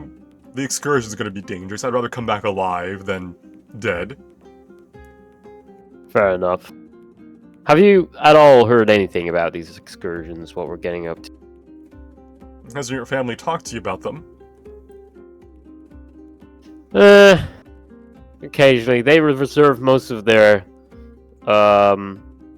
time for some of my other siblings. I understand the feel. Not being born a firstborn is taxing. It is. Well, we make do. We deal with it. From my understanding, from what I've heard from my own siblings and my parents, they change it every year. They keep it, fresh. But they're mostly going to be checking to see how well we work together as a group and put the spells we learn into practical effect on the field.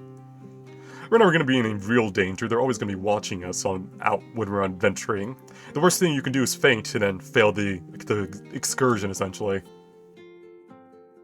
That'd be awkward. But we don't have anything to worry about, of course. Very well. I guess I'll get to it as well. Okay. So you both, you're studying, drinking hot chocolate.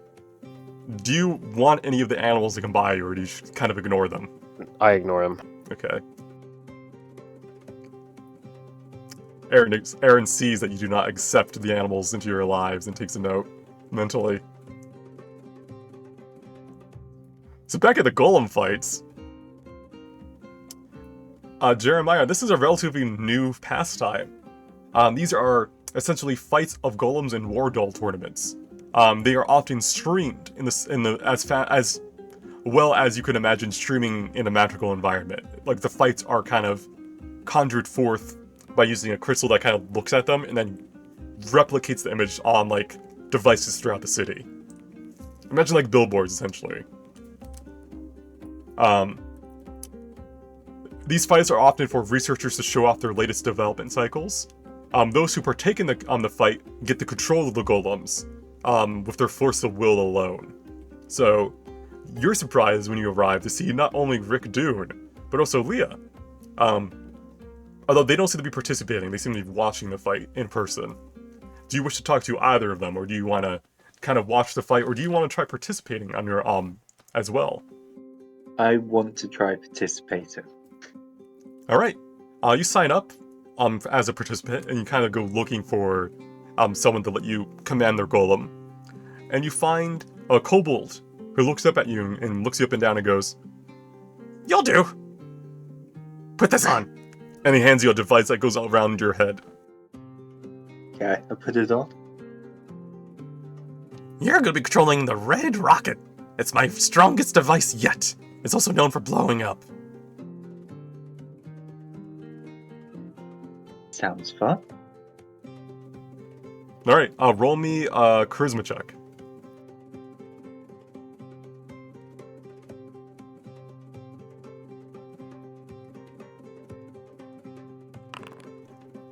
Alright.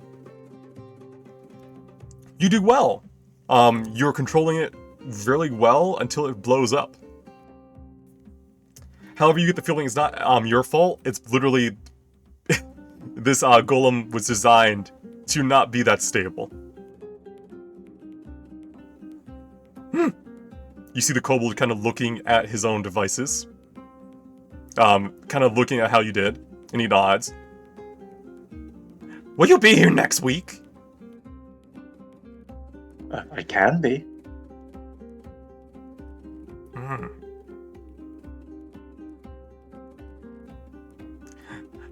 I want you to use the silver hammer next time if you're here. These are good readings. Does the silver hammer also explode? Yes.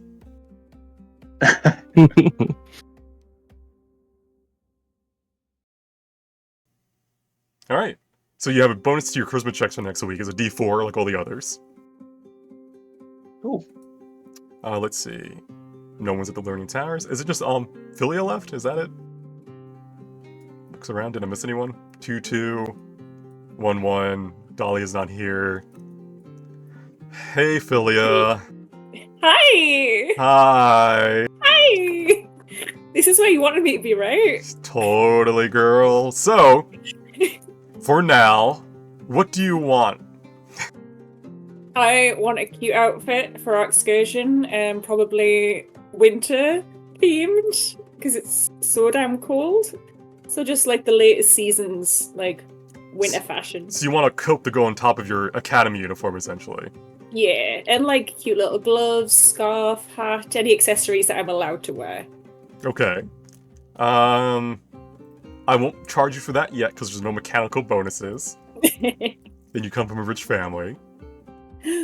A gift for me? Oh, that's so sweet. In the future, if you have something you want... So, my goal with Merce Weave is to let you repair your academy uniform if it gets damaged. Although the academy will fund it, you just come here. Or if you want to upgrade it, you can use wealth or your reputation to afford it. So that's why gold's not as important. Say if you make friends with some people that come from influential families, you could just kind of get them to back you, and you could get like uniforms that may increase statistics of your characters, such as, you know, maybe a little bit faster and maybe a little bit more tankier. But that's not going to be in play yet. Yeah. No. Well, I have my cute coat, and I'm friends with the shopkeeper now. We're best friends, so it all worked out. Yes. All right. The weekend is coming to a close. Every week you'll have a weekend event, so you don't have, you know, to worry about missing out on something. Just keep in mind, these don't stack, so you can't go to the Phantom Harp 1 week, the Hollow Quest the other, and keep getting, like, D4s and everything. It's just, it goes away after the week is over.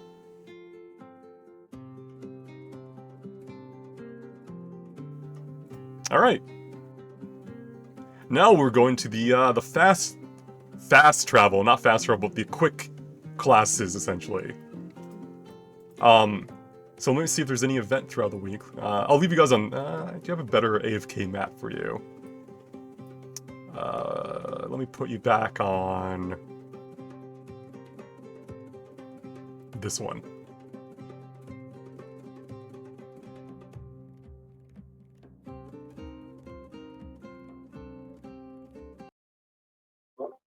Is it me still outside? Always. Alright, so there is one guaranteed class this week. It will be the defense class. But until then, you're pretty much free roaming. This is a quick week as you just go back to the classes and hand in your homework and see how well you did. So to begin with, you're all trying to learn a cantrip now. Specifically, you're trying to learn 4 cantrips before the end of the month. Let me get my notes on how you do that. To learn spells, you must succeed on 3 checks. These checks do not have to be all in the same week, but must be done before you can learn and cast a spell. This is an intelligence check, a concentration check, and a spellcasting stat check. Pretty much the same as your exams, but done once per week. So, to learn your cantrips, let's see. I guess we'll do 4 intelligence checks to see how far along you are in learning each and every one of those. Who wants to start us off? Me, I want to do it. Okay, 1 second. Let me remind. I want to get it over with. Rather. You want to get it over with? Okay. 1 second. You are currently learning. All right, this is for Rensu's Tether. Roll me just intelligence check.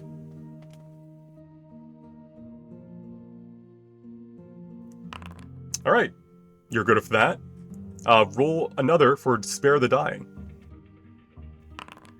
You're good. Roll me another for Good Guidance. You're good. And then roll me another for... I'm pretty sure the last one you guys are learning this week is... Firebolts. So another intelligence check. Alright. You don't have any bonuses, right? Only the dexterity one. Okay. So you are 1 out of 3 for learning most of the cantrips for this week. That's really good. I'll take it. Honestly, it was better than I expected. Mm-hmm. Who wants to go next? Okay, I'll do it. Oh, never mind. Nope. Go ahead. Yeah, let me write in chat so you can keep track on your own sheets of which the order is, so 1 sec.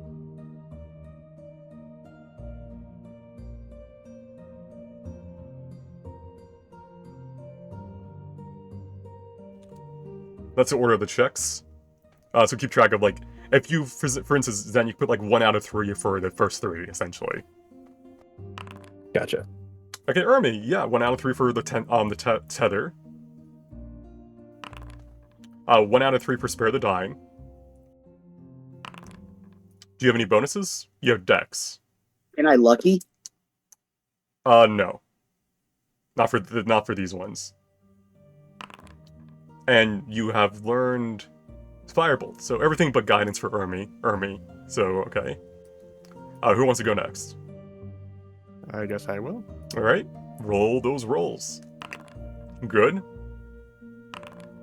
Bad. Do you have a bonus? You have Wisdom. Wouldn't be for this, okay. Good. Bad. So you've learned the Tether and Guidance. Like the 1 out of 3 for that. Okay. Who's next? Okay. I can go next. Oh. I'll go Jeremiah first.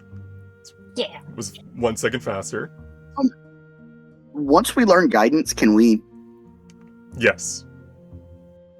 Funny.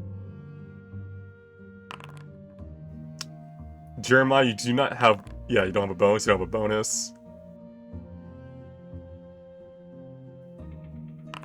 Okay, that's for guidance, and firebolts. Fitting. Give or take. So yeah, okay, so you're 1 out of 3 for guidance and firebolts. Morgan?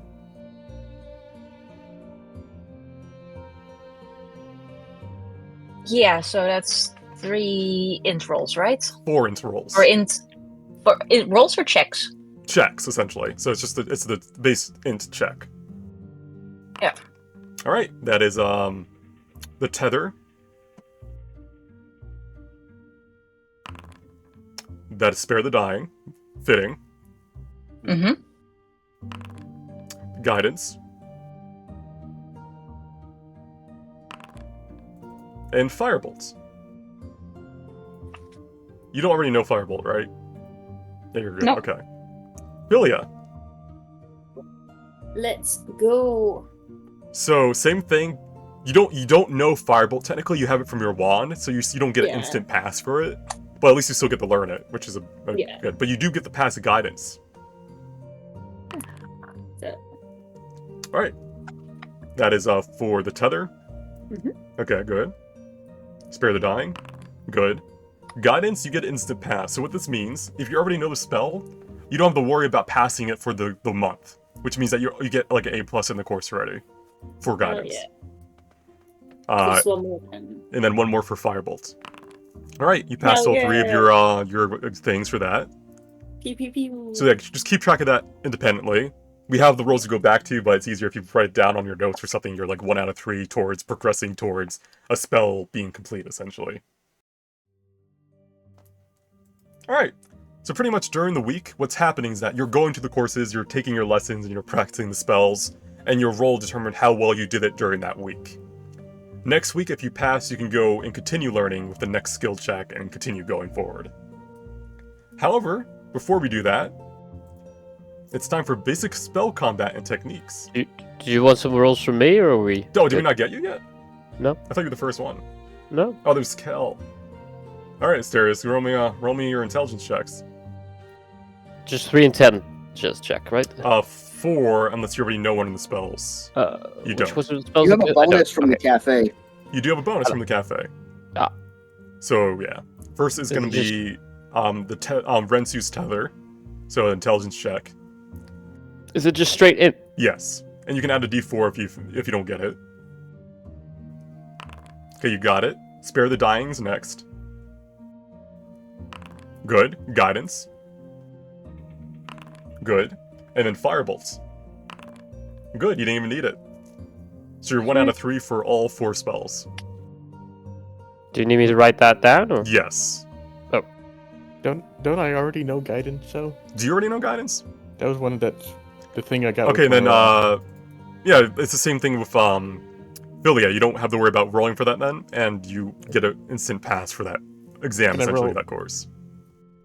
Can I roll 1d4 for those other 2 since a 10 is a passing, right? Do you have a bonus to intelligence for the week? You went to the... Oh, guidance. Oh no, what does guidance do again? Guidance is a reaction to 1 failed check. So you can use it for 1, essentially. Okay, can I roll for 1 if I get a 4? Yes. Pass. So 1d4, Oh, a still 2. failed. Do you have, what was your scores were 6 Oh, and a 6 6? and 6. Okay, okay. Alright. So we'll have this class and another weekend.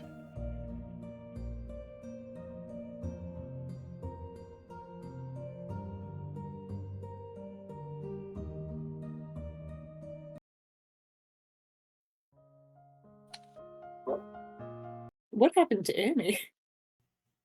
Hmm? Look at Ermi's little token. Oh, it's That's old Army Very. token. Ignore it for a second. Ah, cute. Who is he? That was the temporary army token. I mean, that's what he looks like, and that's There it. he is. Here's the new army token. Alright, Now he's got clothes on. so you can go through the left or the right. Take your seats.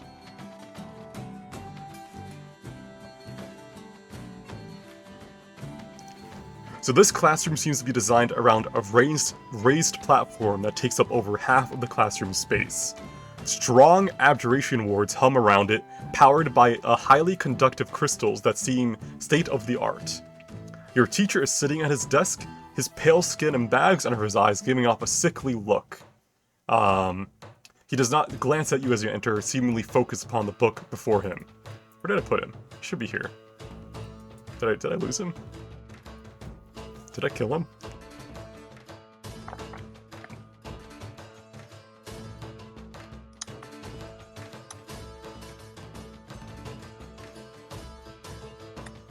There he is.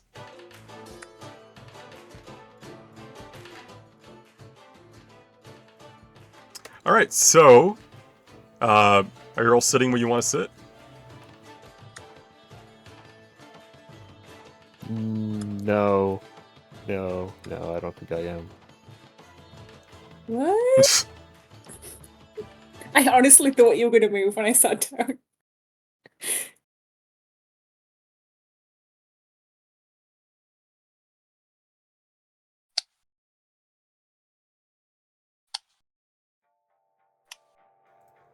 Asterius. Oh, sorry, I was messing about with the things. You're good, you're good. Ugh. Looks like you get to sit next to Mist. Okay. That was totally the professor speaking, though. Yeah. So I think He's this just is... seen wander around. I think this is your first time sitting next to Mist, Mysterious. I have no clue who this person is. Yeah, it's a Tabaxi girl. She turns to look at you. And she'll kind of like nod her head towards you and say, "Oh, hello there." Hello? She kind of picks up her tail so it's not bothering you as you kind of get into your seat. I don't believe we've met before. I don't think we have. I'm Mist. Mysterious Cedar Path. Yeah, she'll offer you her hand. Is she a familiar person at all? You can roll history, but as of right now, you're uncertain.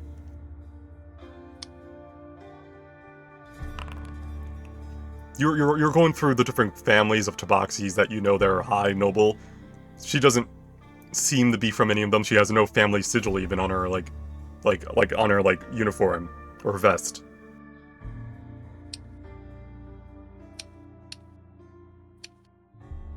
Okay. Did you take her hand? Oh yeah, I did. Okay. You can tell her hand is calloused a little bit, like more rough than you probably expected, and then she'll kind of nod at you and go back to looking at the documents before the class starts.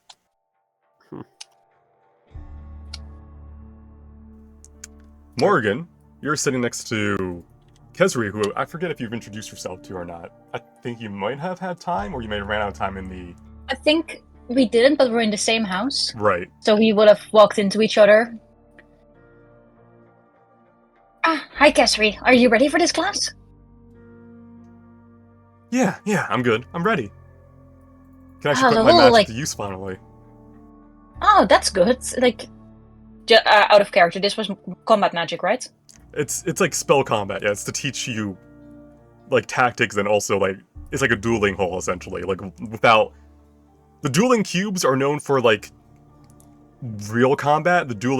This defense class is more about chucking spells at each other so you can learn how they work.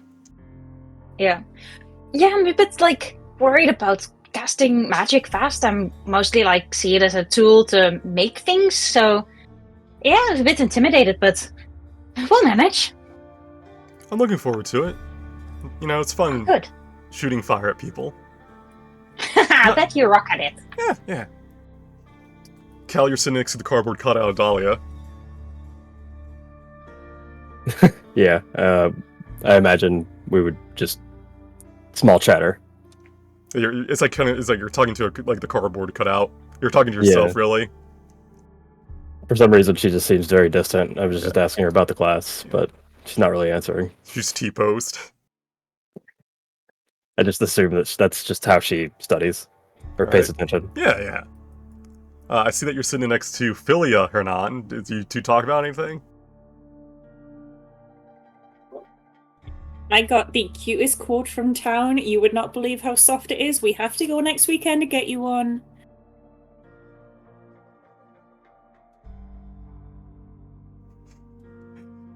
Hernan doesn't respond, huh? You don't want a coat? It doesn't have to be pink like mine. Okay. Hmm. Hasn't looked at her once. We're totally not paying attention. Meanwhile, Ermi, you're sitting next to Rhizera, the gnome. Relatively the same height, give or take. He's going to just kind of nod at her. She'll turn and nod back. This is going to be open to starting conversation at least. Jeremiah, you're sitting next to a tiefling boy. I don't know if you've seen him. He's from Phoenix Flight. You can tell by that from his brooch, at least.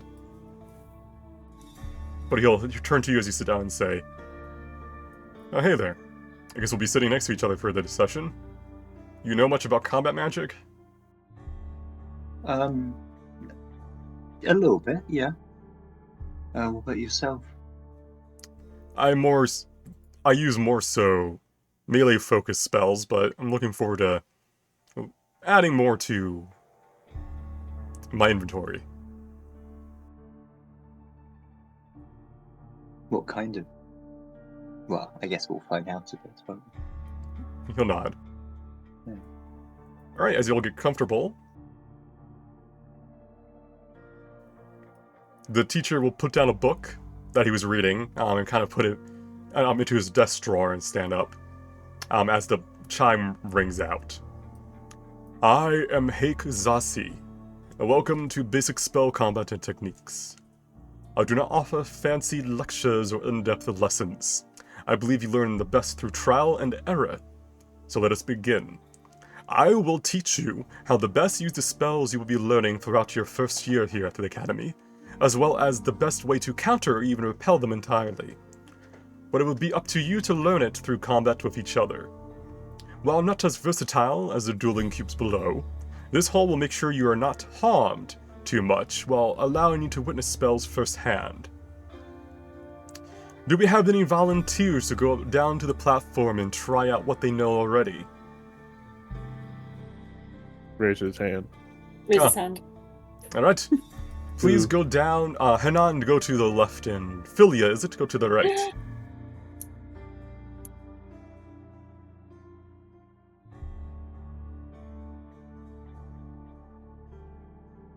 It's so far away. Hang on. I did it. Alright, please stand on the big circle.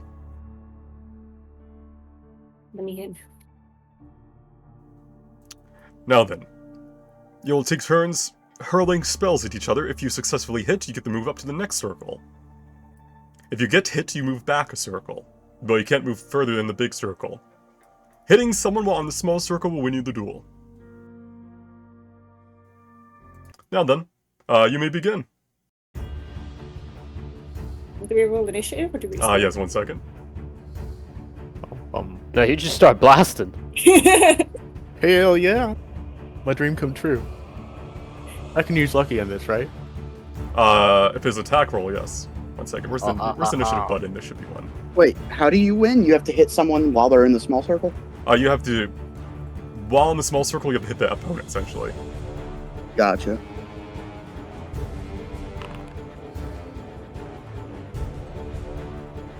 Alright. I forgot you have -5 to your initiative. Oh, you also have -5. You both have -5. 1 -5, yeah. I'm super... Yeah. I really thought there was no Oh my way I God. could possibly win that one. So you both are inattentive, which means that he says begin, and then you take a couple seconds to register share. Oh wait, we're starting, and you kind of pull out your wands or whatever. So alright, let's begin. Oh, yeah. Philia, it's your turn. And get my wand out. Fireball. Alright, make sure you target him. It's not going to be using meaty, so it's going to be relatively simple, but see if you hit. Oh, also, before you begin, you can activate Mage Armor. So let me do that for you both real quick, just so it's easy. How do I target him again? T. T. Yeah, boy.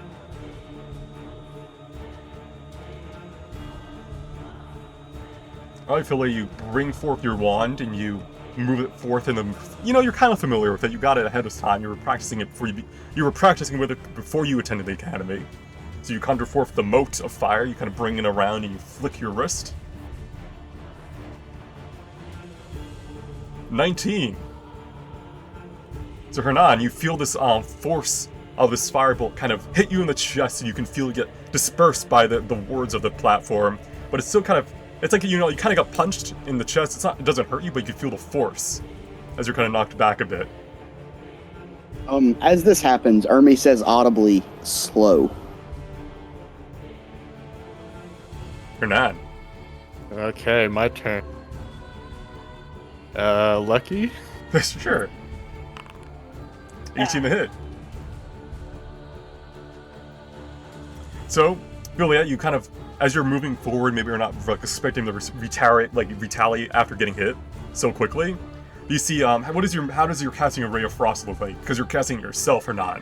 Philia was using a wand. Are you just breathing this out of your mouth, or what does it look like? Yeah, I'm breathing out of my mouth like a spit. Yeah, so this frosty ray that kind of shoots forward like a quick spit. Is it like a blob, or is it like a legit, like, are you doing like a Godzilla ray blast? No, more like a blob. Okay.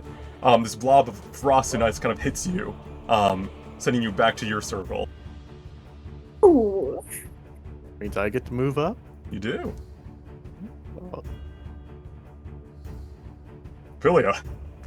Right. I got one spell, and that's it. A Song of Ice and Fire. A hit.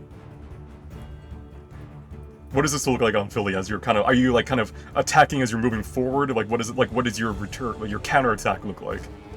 She has a very like ballet dancer way of moving, because she's supposed to be like prim and proper, so it's very delicate, but still big blast of flame.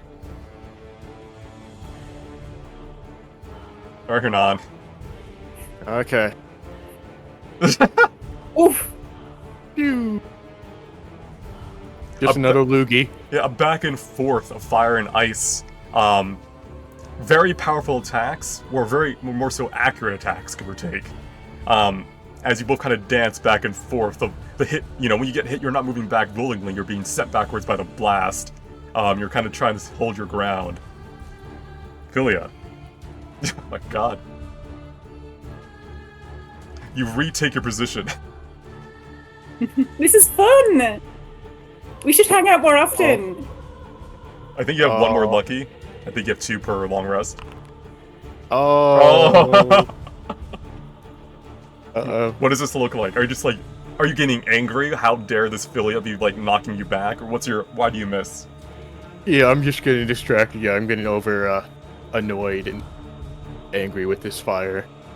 Alright, I like to imagine this Ray of Frost, because it did 7 damage, is like very large, but it's not as accurate. So you kind of just, out of anger, you let forth this roar of frost, but Philia is able to dodge it. Alright, Philia. Do you win? Oh! Oh! Alright, maybe because of this big blast of frost next to you, or like kind of a sidestep it, but you, and then you like throws off your aim. Letting Hernan gather his composure. Just going back and forth. Oh my god. I hope you're ready for the next hour of combat like this. Surely one of you has the miss twice, right? Alright, Hernan. Alright, no more lucky in your tank. Is 14 enough? I don't know what. She's wearing heavy mage armor. The AC is 15. That barely misses. Alright. Round 6, Philia. It's been like 30 seconds. Oh! Alright, describe how you defeat Hernan and send him against the edge of the barrier. Like, what does this final firebolt look like? She's trying to like be polite about it, but she's really excited that she's winning. So it's just like this huge blast, and she can't help but like jump up and down excitedly. Alright, Hernan. How do you take your loss? Not very well. Dagger. Ermi definitely smacks his desk in mild applause. I curtsy. I don't suppose I can do a breath attack, even though the attack's over. Oh, you mean like an angry, like, are you trying to attack her with her guards down? While I'm Yeah. like just bowing to the audience. You can do it. I mean, you'll probably get in trouble, but if it's in character for you to do this out of anger, then go for it. Yeah, I'm frustrated. That was not how I would think it would have gone. Alright, I imagine this is a line. Yeah, how do I do this? Place measure template. I may have not set it up properly yet. But let's say, like, you know... Okay, question. Are you're attacking her while she's still in the barrier, right? Or are you attacking her outside the barrier? Oh, while we're still in the barrier, Yeah. like... I like to imagine you're kind of like moving around angrily. You know, maybe Philly's like going to the center of the bow, and then you lit out this breath attack. But as you're doing so, you see the magic react as the professor kind of waves his hand, and it kind of crashes against a barrier to Philia's left. So Philia, you kind of turn, you just see Hernan breathing this big cloud of focused frost from his draconic lungs at you, and it kind of gets bounced back by the barrier. I thought it was finished. Oh, I can go back to my place if we're still going. No, you are done. And your teacher, Zassi, will look at Hernan. You must learn to control your inner flame. Or your inner fire, like, I guess the frost, but whatever. You'll be written up for this instance, Hernan. I'm disappointed. Take your seat.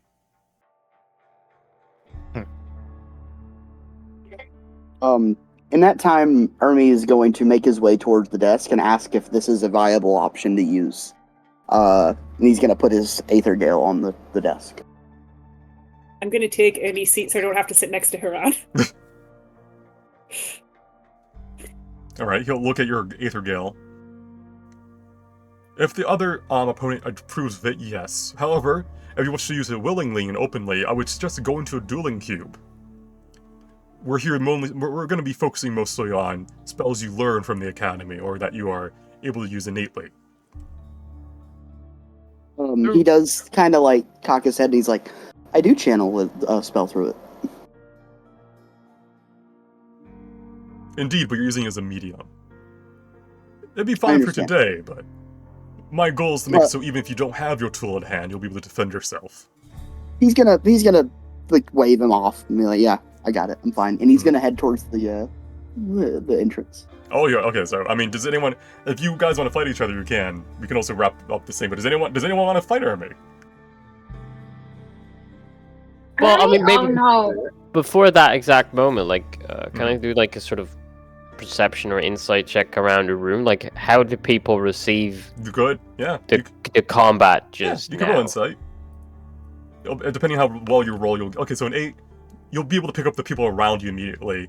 As they were fighting back and because it was such a close back and forth match, you can see that Mist was very into it. She was kind of jabbing left and right, like kind of like like she was like watching Philia duck and then like all that.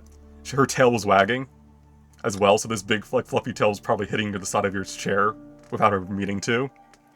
As for when Hernan kind of did that like cheap shot thing, she's like her face went from being like this joyful, oh yeah, they had a good fight, to being very like angry for Philia and like kind of staring Hernan for like that dishonorable attack. Yeah. Similarly, Kezri is kind of in that same mind. She wasn't too into the fight, but she's kind of like scoffing at Hernan for like that cheap shot at the end. That's what you get from like those around you. As for how Kel and Morgan reacted, that's up to Morgan Dahlia. was really invested and mostly in favor of Lily because, you know, bestie vibes. And she was very shocked when Hernan threw the last shot. Like, oh, did it not end yet? She was in a confused way and realized from Kesri's reaction, oh, that was a cheap shot. Oh no. Yeah, Kel, how maybe you turn to talk to Dahlia about it, because you can see that Dahlia has become 3D now, no longer a cardboard cutout. Oh, I would have just asked. Kel would ask who she was rooting for. And with all the knowledge of what has happened at her disposal, It was Philia versus Hernan in a little duel. Oh, then I feel like Hernan probably did very well, but Philia's probably in the right. Damn right she is. Okay, well, Guess who won? Did you win? Yes! Oh, Someone got mad Excellent. and took a cheap shot after and is in trouble.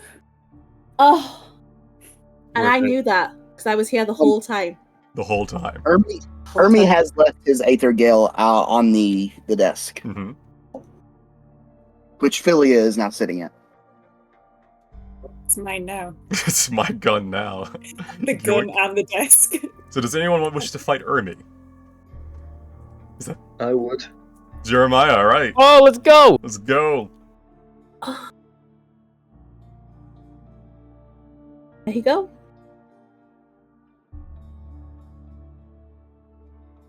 Ermi is going to bow to you, but he does smile at you, but it's literally just all teeth. Oh, bow back. Be polite and all. All right. Starting us off, we have Ermi. Yep, and I get to just shoot something. Yeah, Ray of Frost. I think is something you have. Oh wait, Mage Armor. Do you have access to Mage Armor, I don't Jeremiah? have mage armor. Oh. I don't have Oh, this that may be one. yeah. Okay, so yeah, you get hit by this Ray of Frost. Similar to earlier with Hernan. You kind of see it come forth and hit your chest, and the force is like spread out across your Academy uniform's barrier. What does your Ray of Frost look like, Ermi? Because we know how you shoot, but what about your normal Ray of Frost?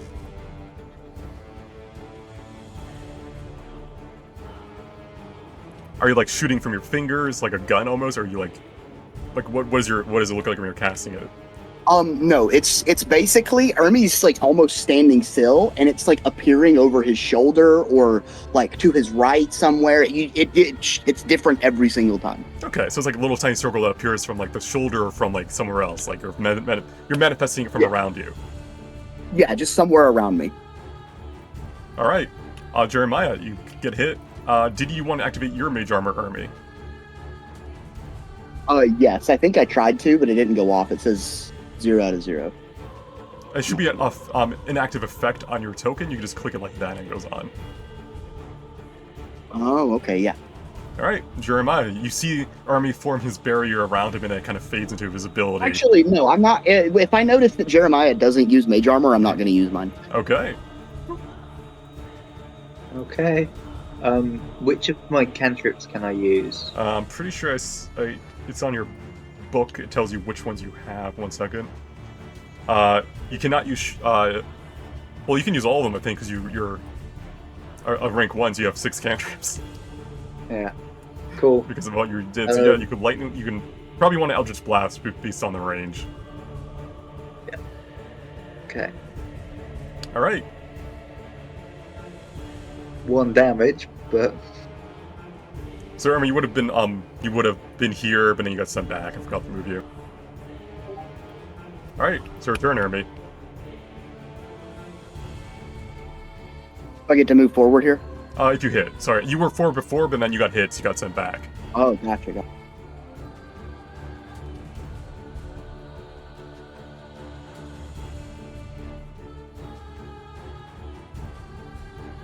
All right, how do you miss Jeremiah, Ermi? Can I lucky that? You could lucky that, yes. Oof. You got a 10 with lucky. Yep, I just miss him. Okay, Quick whiff. Jeremiah.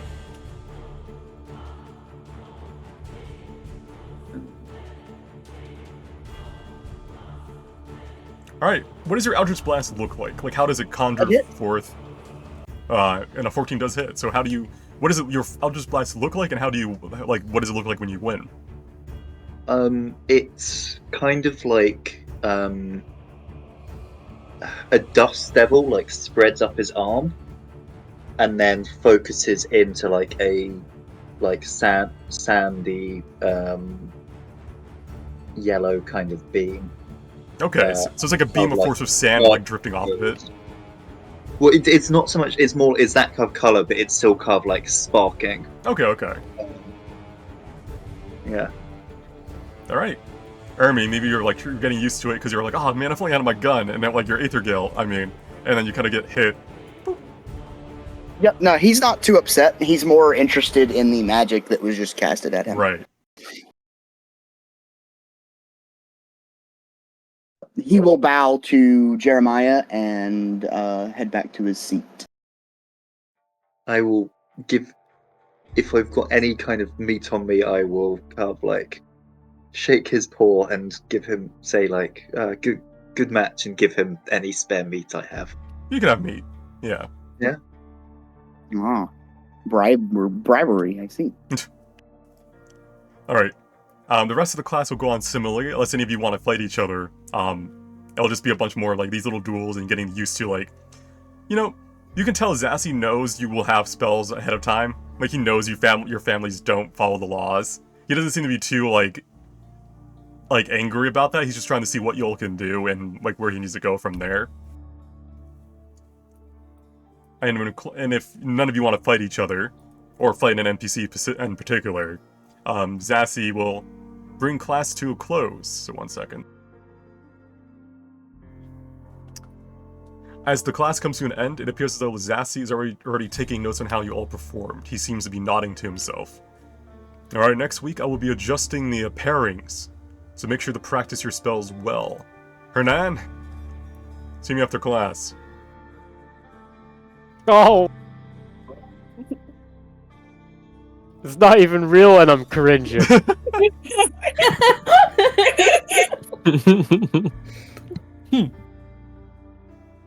Alright, so everyone else can leave the room, unless any of you want to talk to the NPCs next to you.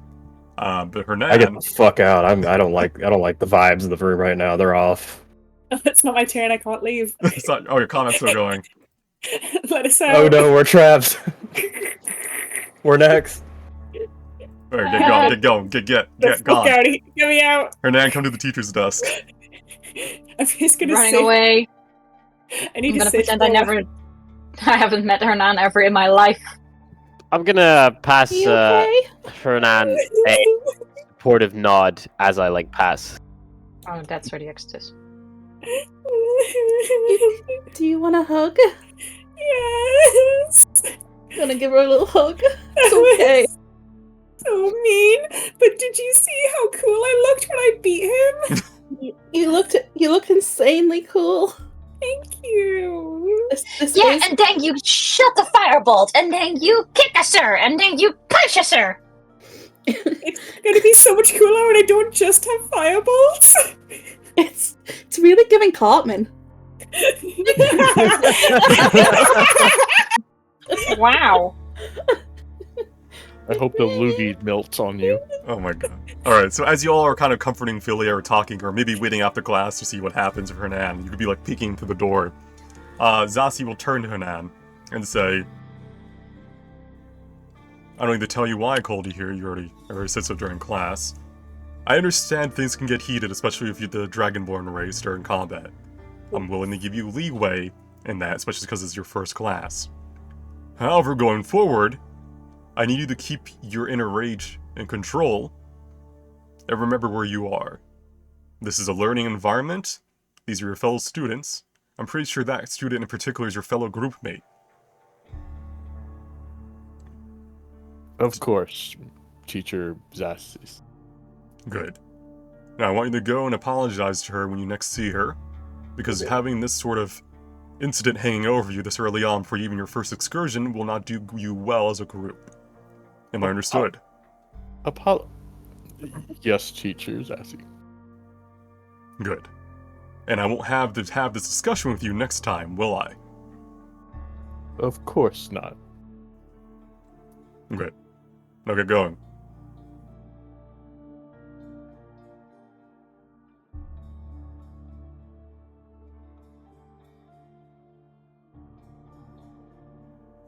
Hernan, you leave the door, you leave the room. I don't know if you maybe see Dahlia and Philia on a couch with Morgan and Kel there. Where's Irby? Oh, he's still in the room. Oh. Ermi is a little distracted, looking at his gun. He's like, How could I have won that without using my mage armor?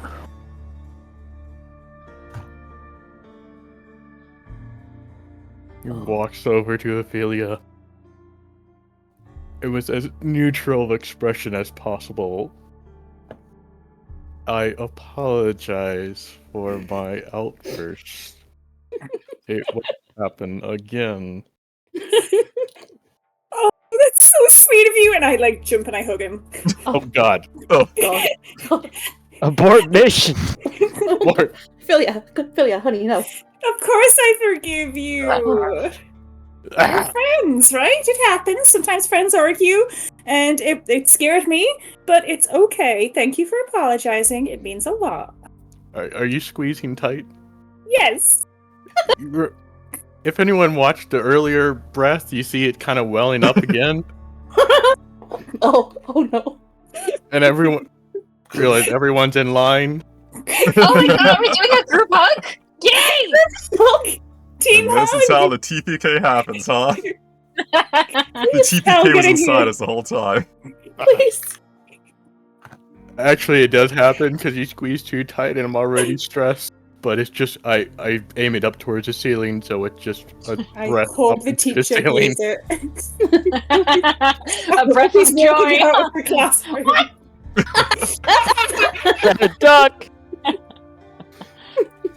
Alright, your breath leaves lingering ice crystals until the abjuration wards around the academy kind of dissipate the magic. It's pretty. Don't squeeze. I'm not. Noted.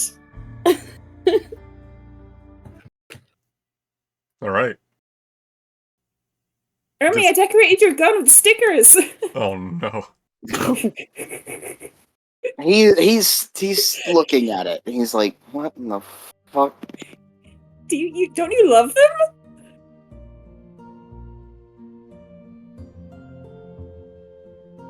He's not gonna respond to that. He's just like, You're speechless. I knew it. Okay, let's go. Ermi, you look down at your antiquated Aether Gale that has been in your family for generations, and it has these horrible stickers on them now. Horrible. Horrible. PM's talking shit.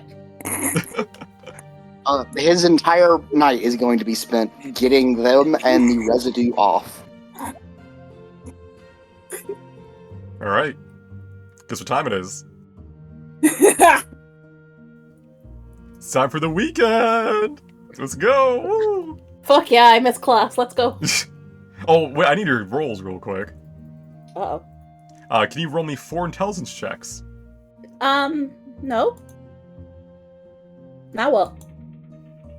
Hang She's got you there. I mean, you don't learn Yeah. any spells. I don't No spells. know what to say.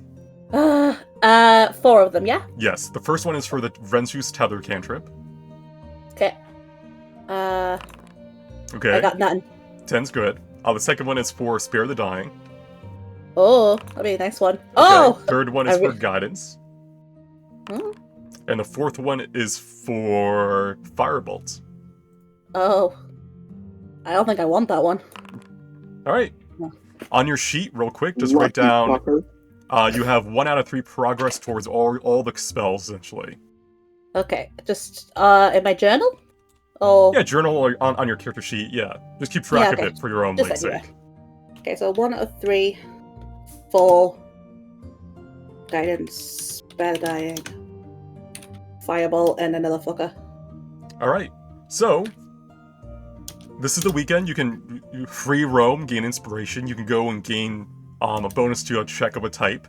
As a reminder, the order of the rolls you make to learn a spell are Intelligence, Constitution, and then your spell casting ability type. So if you're a sorcerer, you'd be rolling a Charisma check, essentially. Out of character, my Ermi, I meant to do this before we teleported here, Yeah. but he would have sent a letter to his family asking for funds for equipment. Okay, yeah, of course. Yeah, like you'll get a letter back. You don't have to worry about funds necessarily. You guys, like, money is not an issue for this campaign. You'll get like money for food and stuff. And if you want to get upgrades to your outfits, that'll be after the first excursion. Gotcha. Yeah, he would make sure that he has everything he needs for an excursion. Dahlia became a robot for a second. Static, I think. Sorry, did you just explain to us how like the next text test work? Yes, it's intelligence, and if you passed all of those, the next one will be constitution. And then if you pass the constitution one, the final one before you learn the cantrip is related to your spellcasting attribute. Can we completely fail to learn a cantrip? Maybe. If you don't learn it before the month is over, you'll have to spend the next month kind of learning it. So you may fall behind. God. So, yes, decide where you guys want to go. What everyone's going to the flyball arena. I see the ones who Yeah, passed. you know I am. So theoretically, I would have everything I need for an excursion right now. Yes, you have a survival pack So that you all got. I wouldn't need to go to the Myth Suite No, to correct. gear up. Okay. That's for after the first excursion. Or if you want to get glamour, like with Philia and her coat. Which is a very expensive coat, probably like 50 gold, 100 gold worth. It's a very good coat. I'm wearing it for this weekend trip. Yeah. I look great. All right. So Should I this be next buying check it? is Constitution. If you've passed the intelligence check if you're on step 2 for our spell, it will be Constitution. Gotcha. So step 1 is always going to be int. Step 2 will always be con. Step 3 will be related to how you cast your spell. All right. Is everyone where they want to be? Hernan, you want to be intelligence still with Hermie? Yeah, because I'm missing 2 of them. Okay. And then My I'm moving favorite, to flyball. my favorite NPCs are at the golem fights, and it's taking everything in me Well, you you can go talk to them. It's up to if you want to be meta or not. That's the thing. No. Yeah, you got to fight the meta if you want to have RP. I'll be meta with my friends, I guess. Okay. But I So love these two. the flyball arena. 1 second. This is a circular, like Coliseum-esque, like building essentially, where it allows for flyball matches, which is a type of airborne soccer or football, where players are all enchanted with fly and haste spells while on the field. Playing this game is physically exhausting, but offers a sense of satisfaction after winning a close match. So you guys can be playing or watching. So you're pretty much enchanted to be able to fly in very quickly. But it's also, as you know, haste is a very tiring spell. Definitely I gonna play. think Morgan would like to play, but she's probably bad at it. Okay, that's fair. Any of these We can be NPCs you want to bad. talk to while you're here, or you kind of just focus on your own little matches and stuff like that?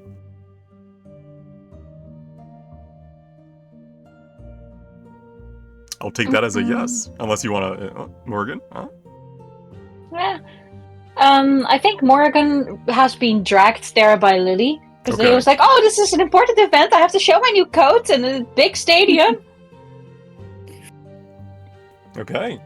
So you spend the weekend playing flyball while Hernan, maybe, learning a bit more about himself with Jeremiah. I guess you two are going over your intelligence together. You're studying for these cantrips. Yeah, I need to do better. And calm myself. All right, anything you got? Any NPC you want to talk to Hernan or Jeremiah, or do you want to get to the next week's exams already? Next week for me. Jeremiah? Yeah, fine with me. Okay. So keep in mind, 6 of you have a bonus 1d4 to your con checks, and Hernan and Jeremiah have a bonus 1d4 to your intelligence checks. So let me go to Southwest Classrooms again, which is a nice little AFK map while you do your rolls. Any bonuses we got last week Are gone, yes. It only lasts for that 1 week, essentially. Alright, Kel, start us off again. You kept track of what you got in your exams, right? I made sure that I got 1 out of 3 of the first 3. I just didn't catch what the first 3 were. Okay, so you got... write it back down in chat real quick, the order of them. It was Spare the Dying and Guidance, and then something else, but I can't remember. But the roles I don't remember. If that's what you're asking. But you don't need, I don't need the exact rolls, I just need to know if you passed or not for those, essentially. Yeah. Yeah, everything but Firebolt was the only one I didn't Okay, get. so the first 3 rolls will be just a con check for you then. Not a saving throw, just a con check. Alright, roll me a d4.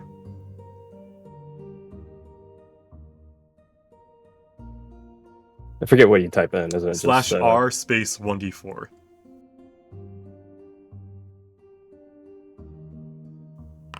Alright. Renshu's tether is now 2 out of 3 for you. Roll me another one for Spare the Dying. Alright, that'll pass with the thing anyway. You can't roll lower than a 1. Roll for guidance.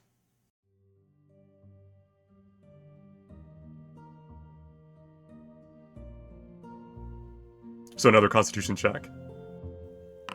Okay, you're good. And then a final intelligence check for firebolts. Alright. So the first 3 are 2 out of 3 for you now. And firebolt's at 1 out of 3 now. Gotcha. Alright. Who wants to go next? Keeping in theme, I guess I'll go second. Alright, you heard me? You remember you wrote down what you got? Before? Yep, I'm 1 out of 3 on everything but guidance, which I Okay. didn't score. So let's get started then. We'll start with I guess we'll get the con ones out of the way. D4 or yeah, D4 because you went to the arena.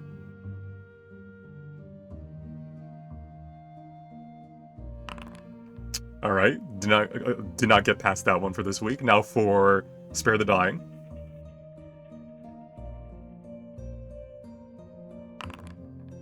Okay. And then whatever you need to roll for guidance. Oh, I thought we were doing all the con ones. My bad. Oh no, we can do all the con ones. Okay, what was that one for then? That was for Firebolt. Okay, and then do you have any more con ones? That was all 3 of them. All 3 of them. Okay, good. And then you have the roll intelligence for which one? Guidance. Okay, roll intelligence for guidance. Alright, so guidance is now on the con stage, and what was the 7 for? Which spell? That was for the second spell on the list, whichever. Spare the Dying. Rensu's Tether. No, Spare the Dying, yeah. Okay, so just So keep track both of those Spare the progress. Dying and Firebolt are 1 out of 3. Okay. Who's next? I guess I can I go. can go. Oh, Oh, no, let's ladies let first. Hiran go. DM? This is like a mini offer that you're both trying to pay for the bill. I'm like, god damn it. Hernan, go. Okay, I have a con for Rensu's tethers. Okay. Good. Intelligence for Spare the Dying. Okay. Good. Do I need to roll for guidance if I already know it? You do not. Okay, so and then Intel for Firebolt. Alright, let's go.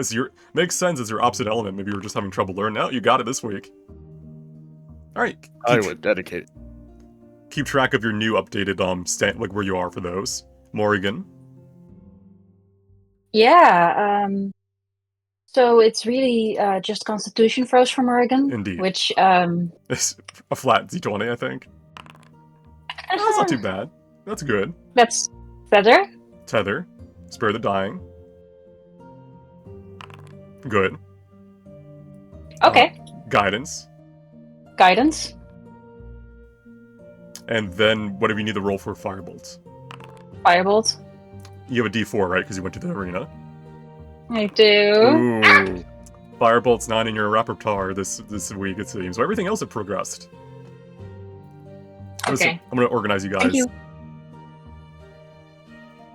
Alright, who's next? I'll go. Oh, okay. Alright, Asterius, and then Jeremiah. I've passed everything last week, so that's just straight in checks from me now, right? Con checks for you. I can't. Yeah, right. Succeed? Success? Locked in? Easy peasy. Look at this motherfucker.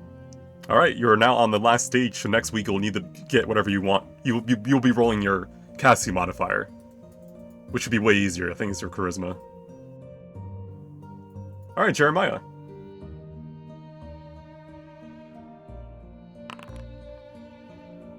You went to intelligence, right? So you have a D4? Close. DC was 10. Alright, next roll for Spare the Dying.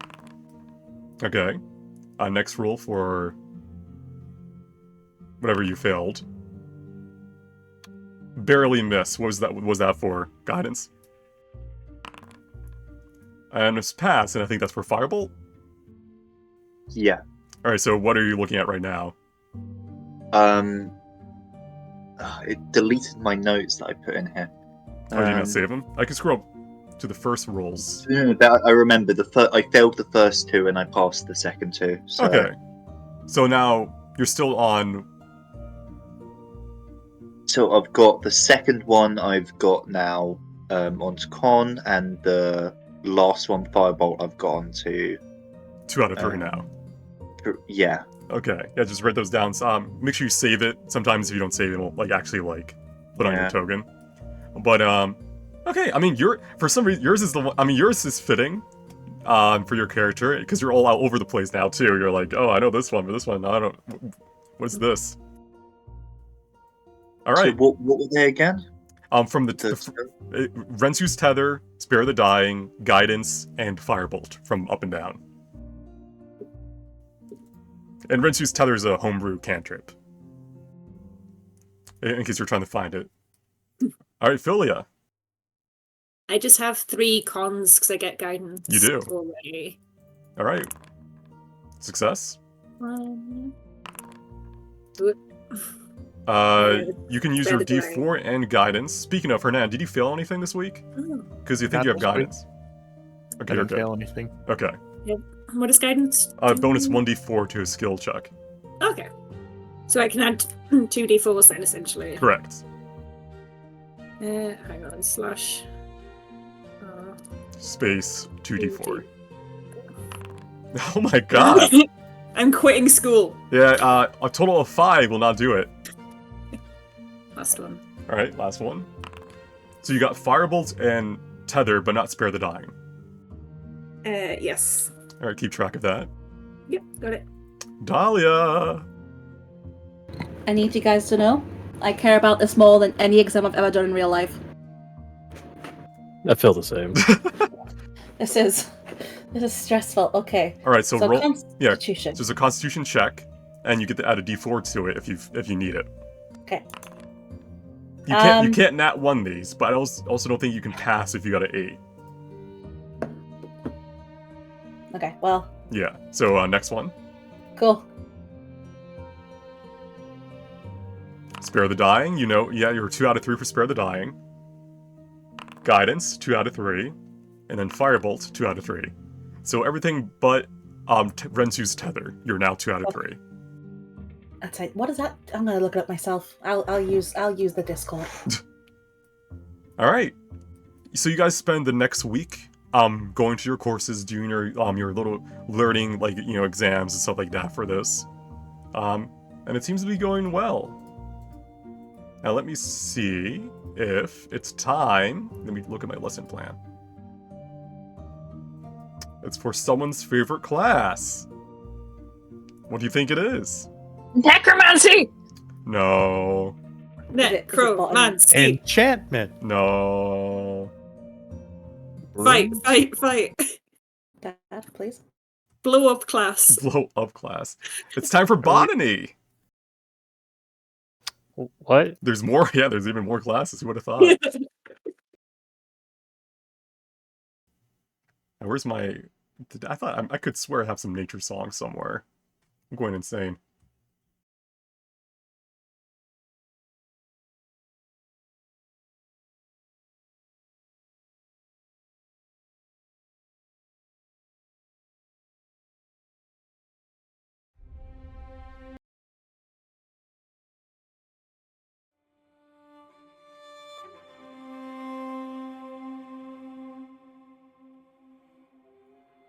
Alright.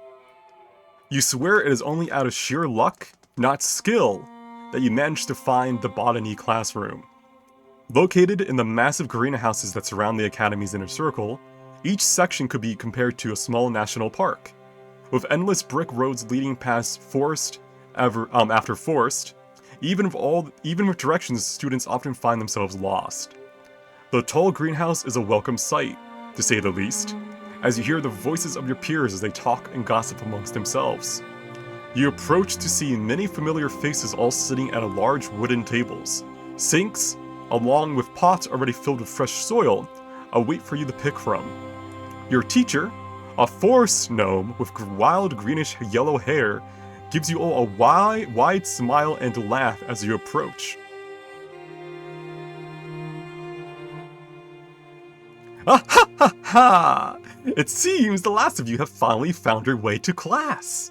Worry not, most first years often arrive late. Come in and pick your table and then we can begin.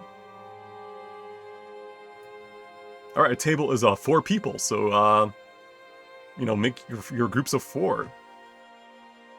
Oh, it's groups of 4. Yes. Serious, you bitch. Make a friend.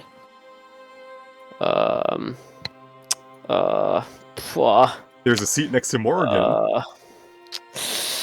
I She is a friend. I wave him to mine and Kel's table.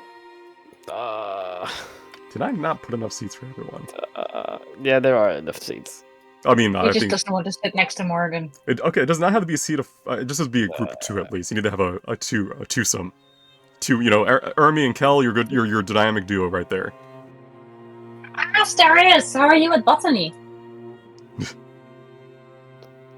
I think I'm alright. My Nice. elfin family has some botany roots. That was a good That's joke. convenient. Good, wasn't it? Yeah, I used to do some preparations for the work we had in the house, but not that much. Alright. Would you ever use herbs to maybe cover up the smell to dead bodies? Oh yeah, all the time. A lot of noble houses complain about it, but they also want the cheap labor.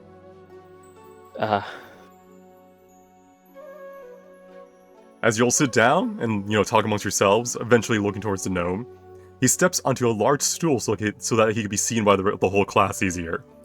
Now then, introductions. I am Nizir Vastaros, herbalist of some small renown. And this, if you forgot how somehow on your walk over, is Introduction to Apprentice Botany. My goal, other than getting you all to fall in love with the profession, is to teach you all how to identify herbs so that you can survive in the wilds, as well as grow them. Now, let's start with the herb you must know the most. You must know the most. Who could tell me what this is? He holds up a herb. Here's a hint. It often goes with white willow bark. If you want to you could roll nature. Medicine? Nature or medicine? I'll let you do either. Wow. Man, we're fucked. And remember, if you had intelligence or wisdom buffs for this week, you can also apply them to your roll during this roll. It's for all your rolls for the week. Yeah, well, I went con for the easy. Oh. I know my shit. Alright. Anyone who got above 15, you know that the herb that goes with white willow bark is lampor, often found in grasslands during the summer. It is a relatively cheap herb, and it is used to create standard potions of healing. It is fragile to the cold, and often dies at first frost. So whoever answers first gets, the credit for knowing the answer. Yeah, Hands up. Ermi is Hands going to... Ermi's definitely going to say it, but he's also going to say it's not found in Nagala. Very good. As I would expect from a Parvin, he gives you a small bow. Is Dahlia just glaring at this little Parvin for beating her to it? No, because someone else knows plants, and that's so exciting. Oh my god, you're way too nice. Yeah, fuck you, bitch. Is that better? Also, if anyone wishes to know about the Westeros or Wusatos Fimorso family, you can roll history. I'm smart of plant, but dumb of everything else. Alright, those with 15 or higher? Oh, Jesus Christ, Ermi. Okay, Cooked. almost. They are one of the largest families when it comes to herb growth and sales. They might not sell as much in bulk when compared to other families, but the quality of their herbs is often unmatched in all of Nagala. We probably do a lot of business with Probably, these yeah. All right. Our first class is going to focus on how to plant and care for one of these lepores. Now, let's start with how to prepare the soil. He seems to start droning on to the finer details about how to prepare the herb. So now decide how you guys are planting your herb, and then you can roll for it to see how well you plant it. You could just do a standard nature check. You can use some medicinal knowledge about how you know how they like to grow. You could do like it's up to how you can roleplay it. Can I try to charm Maris into doing mine for me so I don't ruin my manicure? Sure. Is that That would be persuasion. persuasion? Now, here's the kicker. Now I get the roll to see how well he plants it. Oh shit! He wasn't going to get it instantly. Do I get advantage or something with Nope. charisma checks? Oh, no, you convinced him. Doesn't mean yeah. he's going to do it better. he's, At least it's done. It's done. Okay. Thank you, Maris. Of course, yes. Alright, anyone who got a 12 or higher, you have safely planted your herb. Can I guidance Maris? Does that help? I don't know, it does. You know guidance, that's right. Okay. I tap him on the shoulder. Maybe try it a little bit harder. So we go down the list, let's see. Jeremiah, you got a 10. Does anyone have guidance to use a Jeremiah in his group? Nope. Hernan. Okay, so that's a 13. Jeremiah, I mean, I got a nat 20, so Yes, you're set, I'm kind of yeah. looking over him going, hey, you're not doing it right, Jeremiah. So I am guiding him. Yes, good. Alright, so Jeremiah's good, Ermi's good. Morgan, you don't have any bonuses you can roll for this week for that, right? No! And no one to bail you out? Ah, So Kel's I'm good. just bad at living things. Jeremiah, that's fitting. Jeremiah's good, Ermi's good, Hernan's good. Lily's good because she got Maris to do it and then also got guidance. And Asterius, you're good. How do you performance it? I am not terribly good at botany, but what I do looks clean as hell. Like, there's no spillage. I do it with a little flourish. And I do, like, there's probably, like, some pebbles. I do, like, a salt bay across my arm. So, next to you, Morgan, the absolute opposite. You don't know how she managed to make such a mess out of it all. There's dirt on her face, in her hair, between all of her fingernails, and you can see her fingernails absolutely covered in dirt. And, my. yeah. You see your teacher, he's walking on the desks, this little tiny little waddle over. That's how he's like examining your pots. He's like walking down these like walkways with his hands behind his back as he's going, very good, Hernan. This is some of the best soil planting I've seen. What about you, oh dear. Well, the book said that it was best if the individual roots were like a centimeter apart, so I took it all the way out of the soil and like laid the root down correctly, but I think it was out of the water too long, and this is not how it works, right? How did you kill it so quickly? I don't know! Don't worry, it's a learning process. I'll get you a new one, and we'll plant it together. Oh, thank you. And he kind of waddles, comes back with a new soil, new pot even, and he shows you exactly how he does it. Now then, you need to be gentle. Plants are living creatures even when they're not fully blossomed yet, or sprouted. You must take great care in treating the soil, and he'll kind of walk you through everything, and you'll finally get one that's alive. Do you think they feel it when we touch them? Oh, they do! Oh, really? They can even talk to you if you learn the ways of the plants. Oh, well, that's scary. Alright. This man is so druid-filled. So those who planted your herb, your herb will heal you for a bonus of 1 HP, so keep that in mind. Morgan, yours heals for the normal amount. Do we get like an item for it, or do we need Yes. to write this? You'll now be storing the herb here for the next month. You could come in and check on it. and help it grow. Once it has grown, you can consume it, healing for 3 health points or 2 if you failed, Morgan. Or you can mix it with white willow bark and make a potion of healing. That will require a roll to make, though. So pretty much you're growing a healing herb. And you can consume it raw for a small amount of healing, or try to risk it and brew a potion of healing later. But you'll be keeping the potted plant more so here, or if you think you can handle it, back at your dorm. It's up to you as a player and character. Rumble Song homies are totally bringing it back to our. I was gonna say, Yeah. I want Kel wants to take his back. Morgan will absolutely not take hers home. She doesn't trust herself with it at all. This Dahlia is Kel's would son help. now. Share a room. Dahlia would help. No. I might messed it up. Maybe it's safer just to keep it here with the teacher in the proper greenhouse, and then I'll look at it under supervision. Oh dear. I would think that this environment is best for the plants, surely. Yeah, right? Mhm. And as a reminder, the Rumble Songs get to live in the greenhouses. Their dorm is in like a big tree right nearby. It's very nice and warm. Smells like earth. Alright. As the class comes to an end, Rusatos will clap his hands very excitedly and then say, well done, all of you. You'll earn your green thumb yet. He looks at Morgan. For next week, just make sure that occasionally visit the greenhouse to check on your herb and tend to it. And then he'll hop off his stool and go back to looking at the plants. Can Dahlia also look at the plants? Just so excited. You can, yes. You can see there's many herbs. Let's see what he's got growing here, if possible. You can roll nature. Thanks, Maris. Bye. Oh, bye.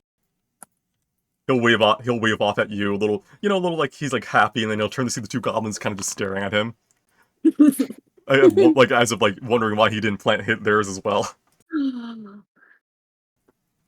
All right. Why didn't he plant the goblins' plants? True, yeah.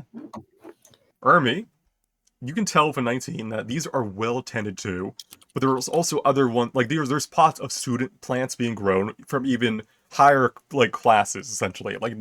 Just because he teaches 101 here doesn't mean other plants from other classes aren't being grown here. There's a lot of herbs that are used in a lot of anti-bleeding potions, a lot of medical herbs, even ones that you think could be used for even supreme healing potions. Just being casual. Ermi's going to look directly at Kel and say, "Pay very close attention to this class. This is going to be very important stuff." Kel agrees, yeah. Are these corpse flowers? There are corpse flowers. Ooh. It is Nagala, after all. There's a lot of bodies. I love them. When they But bloom, corpse they flowers smell don't like rotten grow on flesh. corpse, but they are named after the smell they give, yeah. Mm-hmm. Yeah, rotten flesh. Mhm. They're so impressive. In real life, yes. In real life, so the biggest ones, I'm making a video about corpse flowers now for work. Oh my god, And- for sure. Hell yeah. Of course I am, but they are cowards and they're not naming the video after the proper Latin name of the biggest corpse flower, and that's because the biggest corpse flower's Latin name is Amorphophallus titanum, which is basically misshapen massive dick plant. Amazing. And on that note, weekend! Yay! Weekend plans. Weekend plans! Alright, so we'll probably just do the plans. I don't know if we'll do the rolls, maybe if they're fast, but... I gotta go. Yeah, that's what I'm saying. Where do you want to go where do you want to be before you head out? What do you want? What buff? Concentration. Concentration, gotcha. See y'all next week. See you. Bye. Bye. Wait, Alright. Yeah, put yourselves... what was the final check again? It's related to your spellcasting attribute, so for you it would be Charisma. Charisma. I'm gonna get what? Mine's- Golem fights.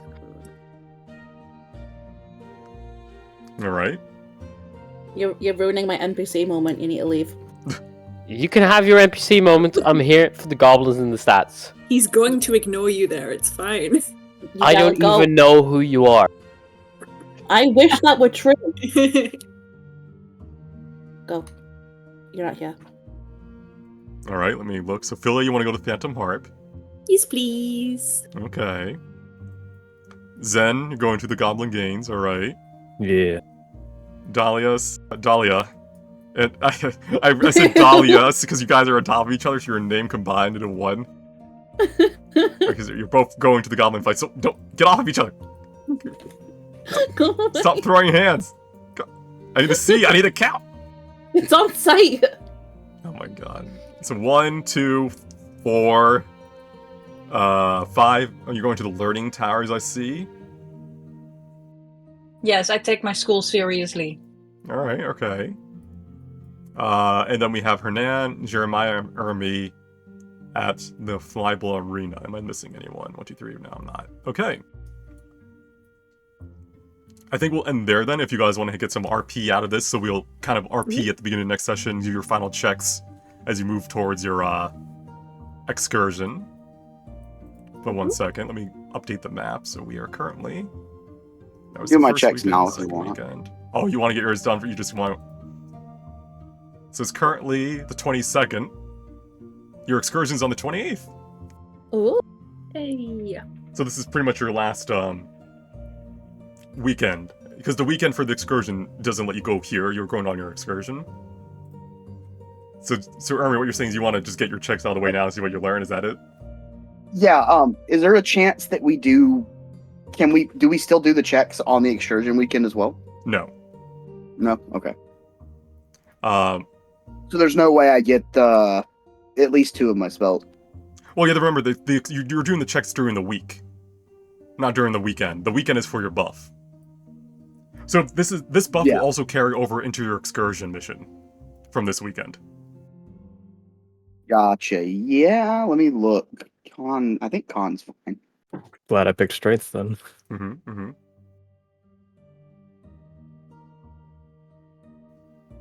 All right. So I guess we'll do Ermi's real quick because he wants to get it out of the way. I know you don't all have to worry about it. We'll do it next week, but I guess Ermi, roll me your intelligence for what steps you're on again. Sorry. I'm on Spare the Dying and Guidance 1 out of 3, and then Firebolt and Tether 2 out of 3. Let's do Tether and Firebolt then, real quick. So intelligence check, plus a just intelligence.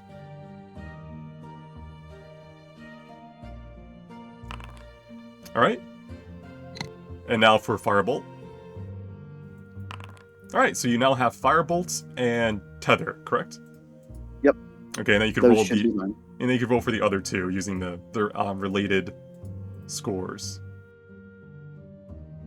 Which is Guidance. The other 2 and Spare the Dying. Yeah, those should be Con because they're 1 out of 3, right? So the 2 out of 3 is Con. Yes. Gotcha. So Con, I do have a 1d4 on this. Roll the 1d4.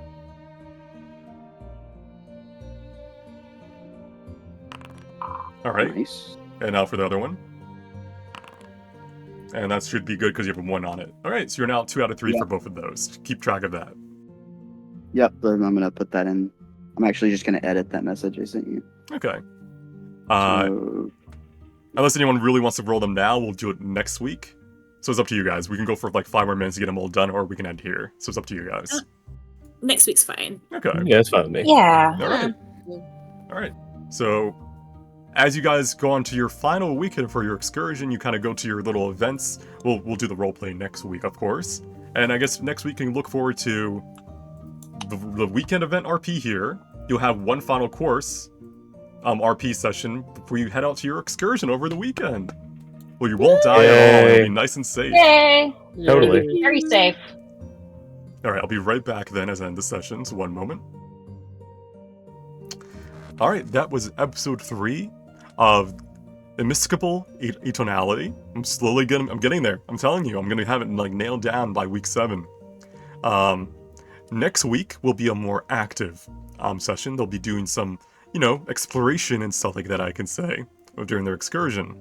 And it's kind of where the story will probably pick up. But until then, have a wonderful week and take care of yourselves. Take care.